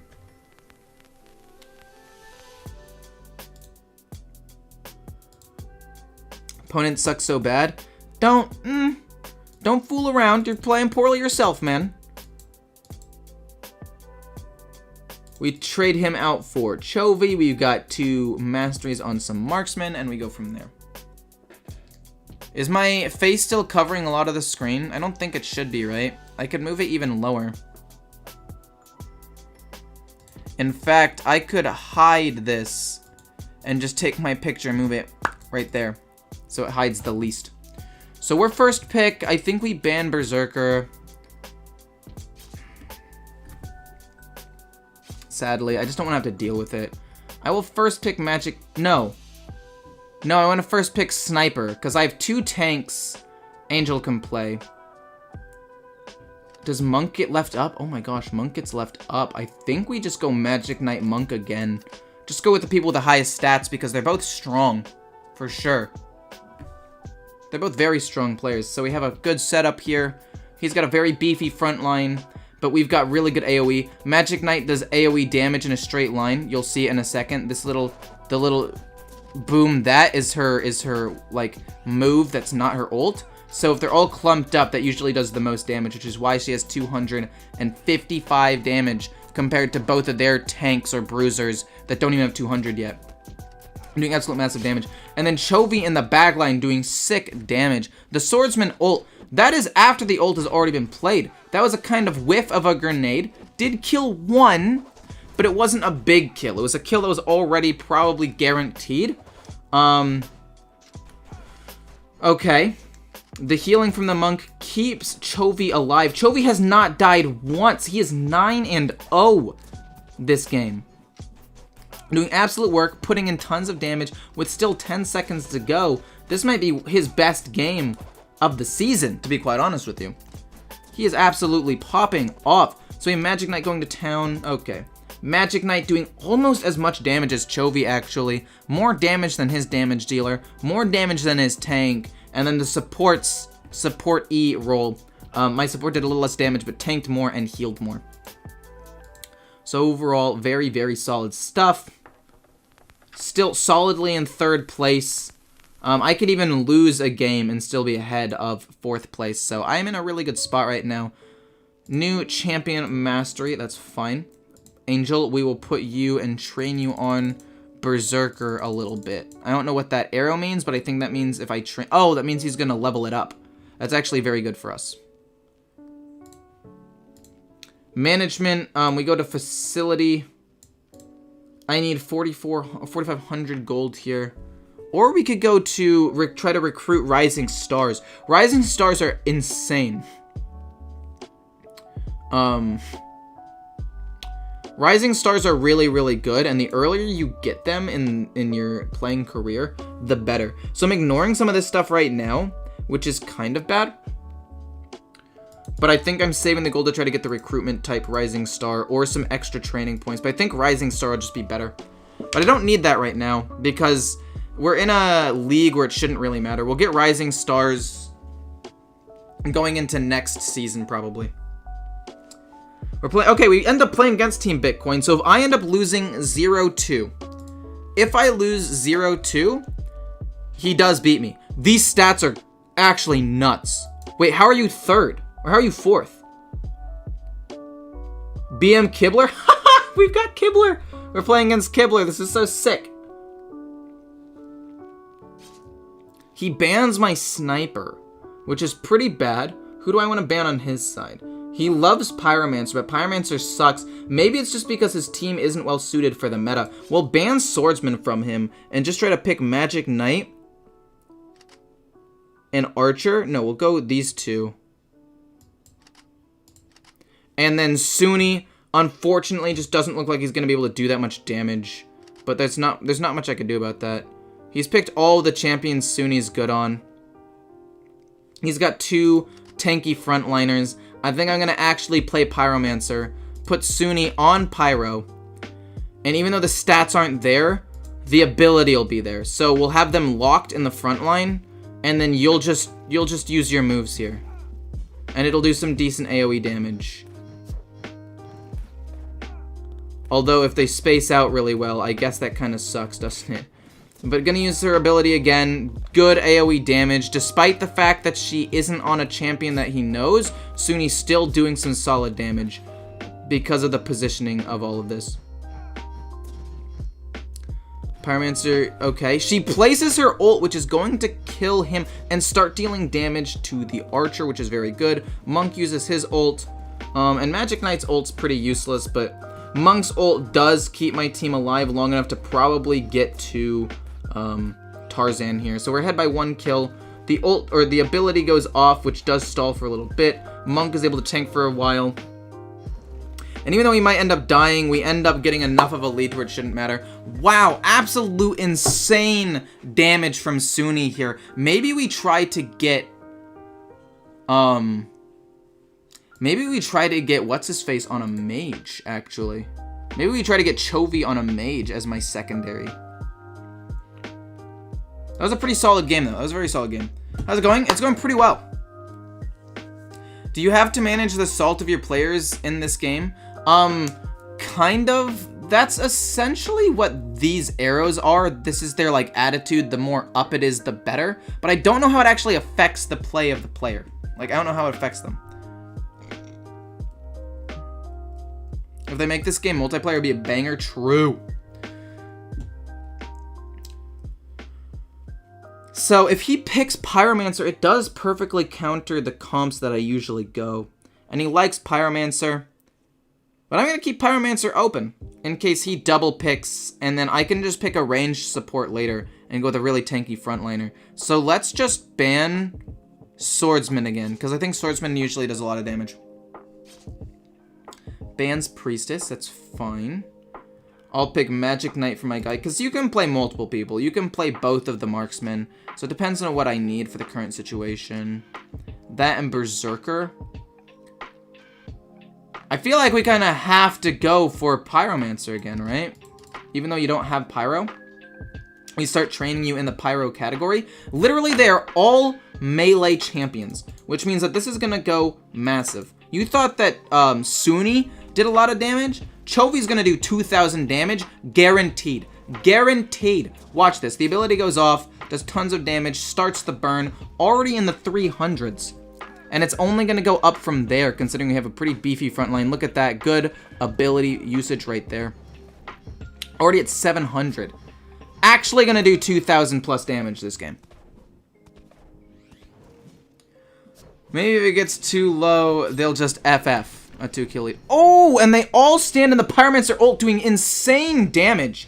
Oh, that was a sick combo, actually. Because what the Magic Knight's combo is it basically has this orb that everybody gets pulled into. So the orb was placed at the center of Chovy's ult. So it got maximum damage.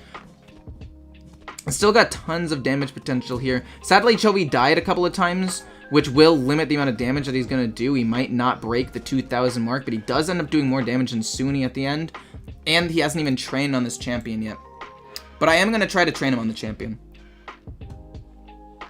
Okay. Like I said, Aimers. I did think Aimers was going to be the best in the game. Or best this season. And it looks like I was correct about that so far. If we look at champion statistics, Pyromancer is doing absolute work. Shrine Maiden does some decent work, but Magic Knight, Sniper, Knight, all doing good, all champions I like to pick. If we go to team statistics, and we look at the people I mostly pick, we've got 2 or 3 of the top 5 champions. Aimer also picks very similar champions to me, at least a couple of them. But yeah, I really only look at this once I get to the finals because I know who I'm going to be playing and it's a little bit more important in the long run. But if you go to training, we'll take Chovy. We'll take you off of Sniper real quick. We'll train you in the Mage category. And see if we can get you on a good Mage. And then if we look at the schedule, I think I have one more. And then we go into the mid-season. I'll pick a couple of characters maybe. Pick up a couple of players and that'll be it. I need to pick some Rising Stars, though, because they train faster and get better stats than everybody else. Okay, we are playing against the second place team, the team I have not known too much about for a while. We start on blue side. This is huge, because this means Angel and Quicks both get to have increased stats. The name of this game is Teamfight Manager. So if we look here, we want to put Sunni probably on a character he's comfortable with. I'm gonna have to ban, I guess, Knight, because he has 2 Knight play. All 3 players play Knight. So that's his go-to tank, I'm assuming. He bans Priestess, which is odd. We pick Magic Knight because it's my best frontline personally. And I'm gonna try to pick Pyro. Especially with a melee, oh my gosh, with a melee support like that, we pick Pyromancer. And here it's a little bit odd, because I want to pick Shrine Maiden, but I feel like that makes my team a bit too squishy. We're going to pick Shrine Maiden and hope that Magic Knight is just strong enough. Okay, this could end up being bad.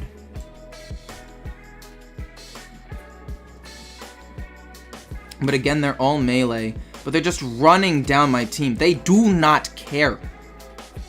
They do not care. But we've got the Shrine Maiden doing some decent damage. Okay, everybody's dying. But to be fair, they just used a lot of their ults. And although they're absolutely destroying me right now because my team is staggered, I haven't even used my ults yet. Okay, Magic Knight used an ult. We still have 2 ults, right? So that's fine. Okay, so she uses her ult. They're going to come into me. We got some good healing. And we killed the ninja and keep both players alive in the back line. That Shrine Maiden ult actually did wonders there. We are ahead by 3 kills, 4 kills, 4 kills still. I actually feel fairly confident that we win this. Again, on a champion that we don't know how to play, Sunni, with low stats and a not very good at the champion doing absolute masterful work here. We end up winning by 6 kills. Howdy, Michael. How's it going? So we win that pretty handily, even though we got his ninja. And we didn't get our monk. Pretty much carried. Good job, Sunni. You did okay. Put Chovy in for Sunni. We're probably going to try to go for Pyromancer again. I think Pyromancer is an extremely strong character. And if I can get some mastery on her, game's over, dude. Bans Pyro. So we just go for Sniper then. We ban Berserker, we ban Knight because that's his best tank. We try to go for Sniper, Monk, Magic Knight now. We go with Magic Knight, Monk because Chovy can be Sniper or Archer. It doesn't really matter. In fact, I might choose Archer for Kite because Ninja's going to assassinate Sniper every time. But Archer has self-peel and is slightly tankier in terms of health and defense, so the ninja will take 1 more attack to kill it.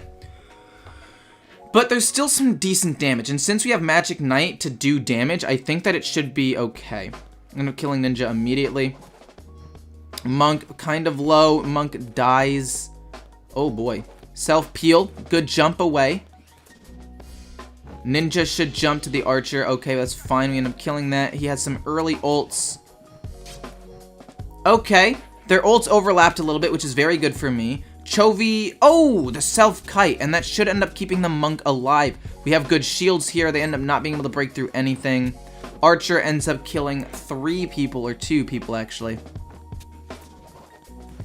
Wow, Angel is doing work here, though. Look at the damage he's putting out. Almost as much as the actual carry champion that Chovy is playing. And that just goes to show how strong of a champion Magic Knight really is. So basically, this game is 90% champions and 10% stats. I'd say it's like 70-30. Maybe 75-25. I do think that stats actually make a decent difference, though. Because, like, if I didn't give these people their champions, let's just say I had Magic Knight here, Archer here, and nobody had their champs, I feel like it would have been closer, if not a loss. But the stats do matter. I think it's just like 75-25.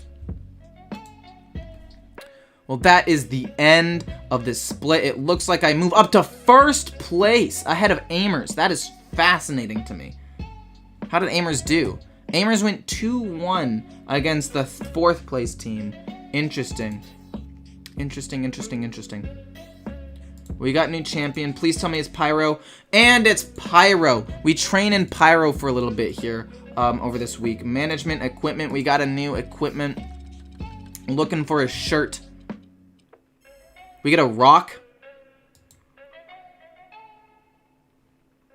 I don't want a rock. I feel like Charlie Brown out here. I got a rock. Equipment. We've got some money. Improve facility. I do kind of want to add a sponsor slot if possible. Or I could try to go for recruitment type Rising Star. But I feel like that's a problem. Because if I do that, then I have no money left. I could just go for and get an extra weekly activity. Which means that I'm able to stream more. Wait, I have one more round left? Oh, I do have one more round left. Oh, shoot. Okay, maybe I shouldn't have committed some money to that just now. We got Pyromancer on our carry, so it's fine. Just got back into Hearthstone last week, and your vids were the first to pop up while I was searching up tips. Well, that's sick, dude. That's actually cool that they were the first to pop up. That means that I'm doing something right. We take out Chovy again for Sunni. We really have to trade out Sunni for someone, man. We really do. We have to find some Rising Stars.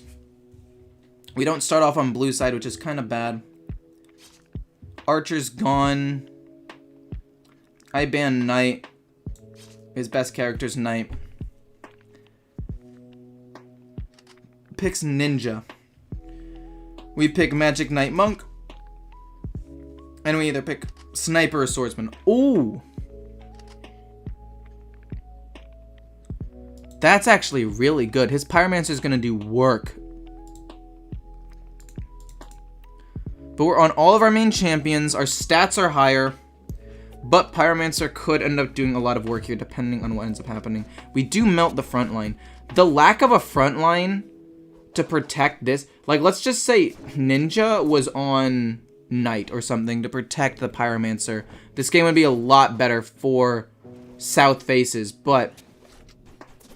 just based on the team comp, the lack of a front line is quite problematic. Ninja's not able to kill anybody. Okay, big ult from the sniper there. Not as big as that first ult at the beginning of this season. There's nothing that you can do to top that Sunni. It was insane. But this is an absolute slaughter. Now all of the ults of everybody are down. And now that that's happening, I think we should just solidly win this game. There's nothing that they can do. Even if they full wipe my team, there's enough time for my team to come back alive to where it's physically impossible for them to win at this point. This is the most kills I think I've ever had in either season, so that's cool. F for Sunni. Dude, I mean, his stats just aren't high enough. We're gonna need to drop him. The only reason we want to keep Sunni around is because he has some good traits. Name of the game is Teamfight Manager. He wants to play Monk next match. I will try to get you Monk. Oh my gosh, his mastery rose a ton on Monk. We will try to get you Monk, my friend. How you doing? I'm doing pretty well, Shady. We ban Knight. I think we first pick Monk. I think we get Quick's Monk. And then... oh no, I didn't put Chovy in. Okay. Well, I think we just pick Magic Knight and Sniper. I don't think it should matter too much. Suni did do work last time, but... Oh no, his comp's actually good. He actually has a front line now, so his Pyromancer's gonna do tons of damage. This should be Chovy. Chovy does so much more damage. Oh, his Pyromancer barely lives. If that were Chovy with the extra attack, this Pyromancer would be dead right now. Okay. I think we should still be able to win because Fighter's ult is pretty lackluster. Good ult. Decent ult. It hit 2 people. It wasn't huge. The shield from the monk wasn't huge either, but I think just the comp difference should be enough. But it is going to end up being closer than last time. That Pyromancer ult was a total whiff. It doesn't even cover part of the board. Good swordsman. Well, that was a bad swordsman ult. Good for me, though, more specifically. See, I think stats actually do matter. Because I have worse stats than I should, so the round ends up being closer than it was last time. We didn't get 23 kills, and we didn't win by 8. We only won by 3. We only won by 2, actually. Hearthstone Diamond 4. Yeah. Hearthstone can be frustrating sometimes, man. Don't worry about it. Solidly, and well, not solidly. We are barely ahead. We are ahead in tiebreaker. And this is what happens, right? New champions come out. Magic Knight, nerf, that makes sense. Berserker, nerf, that makes sense. Fighter, nerf, that makes sense. Swordman nerf doesn't. Shrine Maiden buff is huge. Priestess buff is also pretty big. Nothing on Monk, and they come out with 2 new tanks. Or a new tank and a new,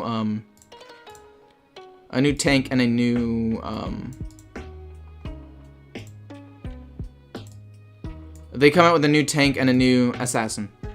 So we're just going to go through this week and lead into the end of the season. Streaming, we'll stream again. I think we just have to look for new characters. We have to try to look for some new recruits to replace Suni. Recruitment. It costs a lot to find Rising Stars. Facility upgraded. Hasn't gotten to that point yet. Oh, shoot, you're right, I didn't. So I guess we don't recruit anybody. I think we just spend, or we commit money to these players, or we just save money. Interesting. I kind of messed that up then. Okay, so with the money that we made, we have to come up with ways of creating more money. I think we just do this to reduce recruitment time and cost eventually. Let's proceed another week. We have some time to recruit, but we're not actually going to recruit anything, which is bad. Special training.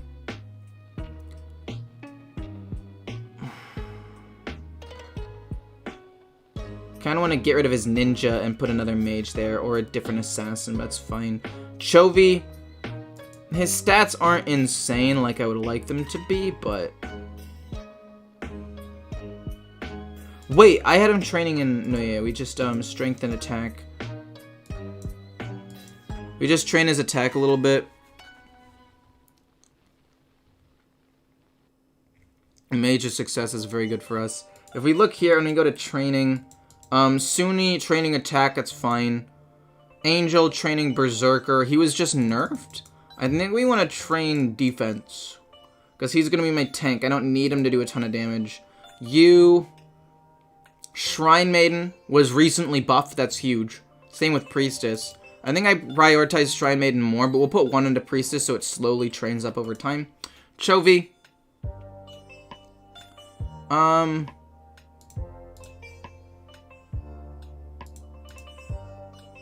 I don't know how big of a difference. Like, if I put this here, next week will all these things go up? So this will go to 8, or no, this will go to 8. And this will go to 32. That's what we're looking for. 8, 32, and 3. And then we stream. I think we have to stream more, just in general, though, to make money. So that way we go into the next season, we're not poor.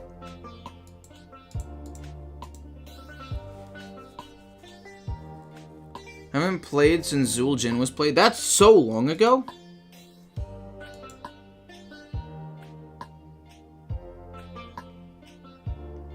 Interesting. Oh, this shows how much they will get that time. Oh, so that shows the maximum that they can learn. Fair enough, fair enough, fair enough. Defense going up is good. Shrine Maiden going up a decent amount is good. Chovy. So I think what I want to do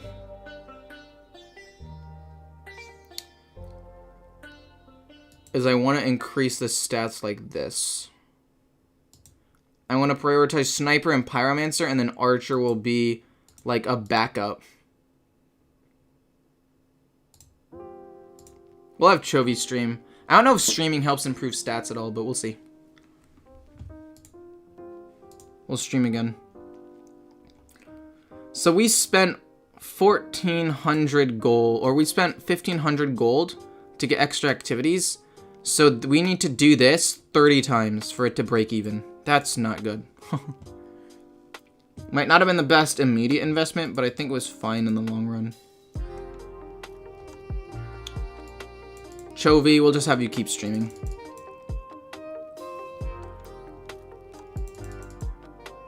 Weekly activity, stream again, Chovy. And then once we get to the start of the next game, we will be done. Equipment, give me a shirt, man.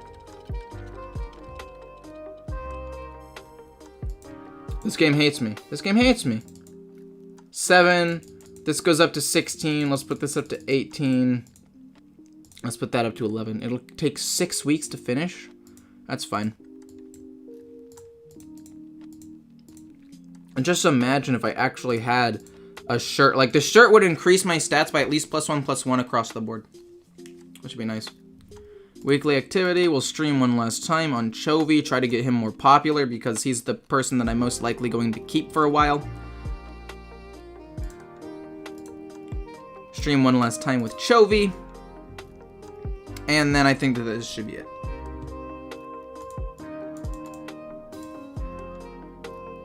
And then this is the last recruitment period, and then we are going to save and be done. Yeah, I know the recruitment period ends, but there's nothing I can really do about that. Chovy, still not making a ton of money here from streaming, not as much as some other people.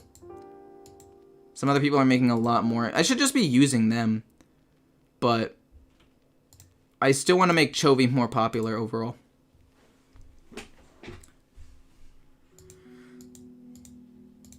So, going to the competition, if we look at team statistics, I am in first place. Ranking list. I'm in first place 7-2 with a net total of +10 wins. I finished my, Wait, what's this do? Oh! So I have quicks on the most assists, but since I, and you get extra money based on the most kills and assists. But the problem is, the reason why I'm not on this list is because I switch out Chovy and Sunni all the time because of the benchwarmer statistic. So I end up losing out a little bit there. But overall, I think it's still fine. We're doing pretty well. I can't really afford to buy a new sponsor yet, but I think this is just going to be a save angle, and I think we are done.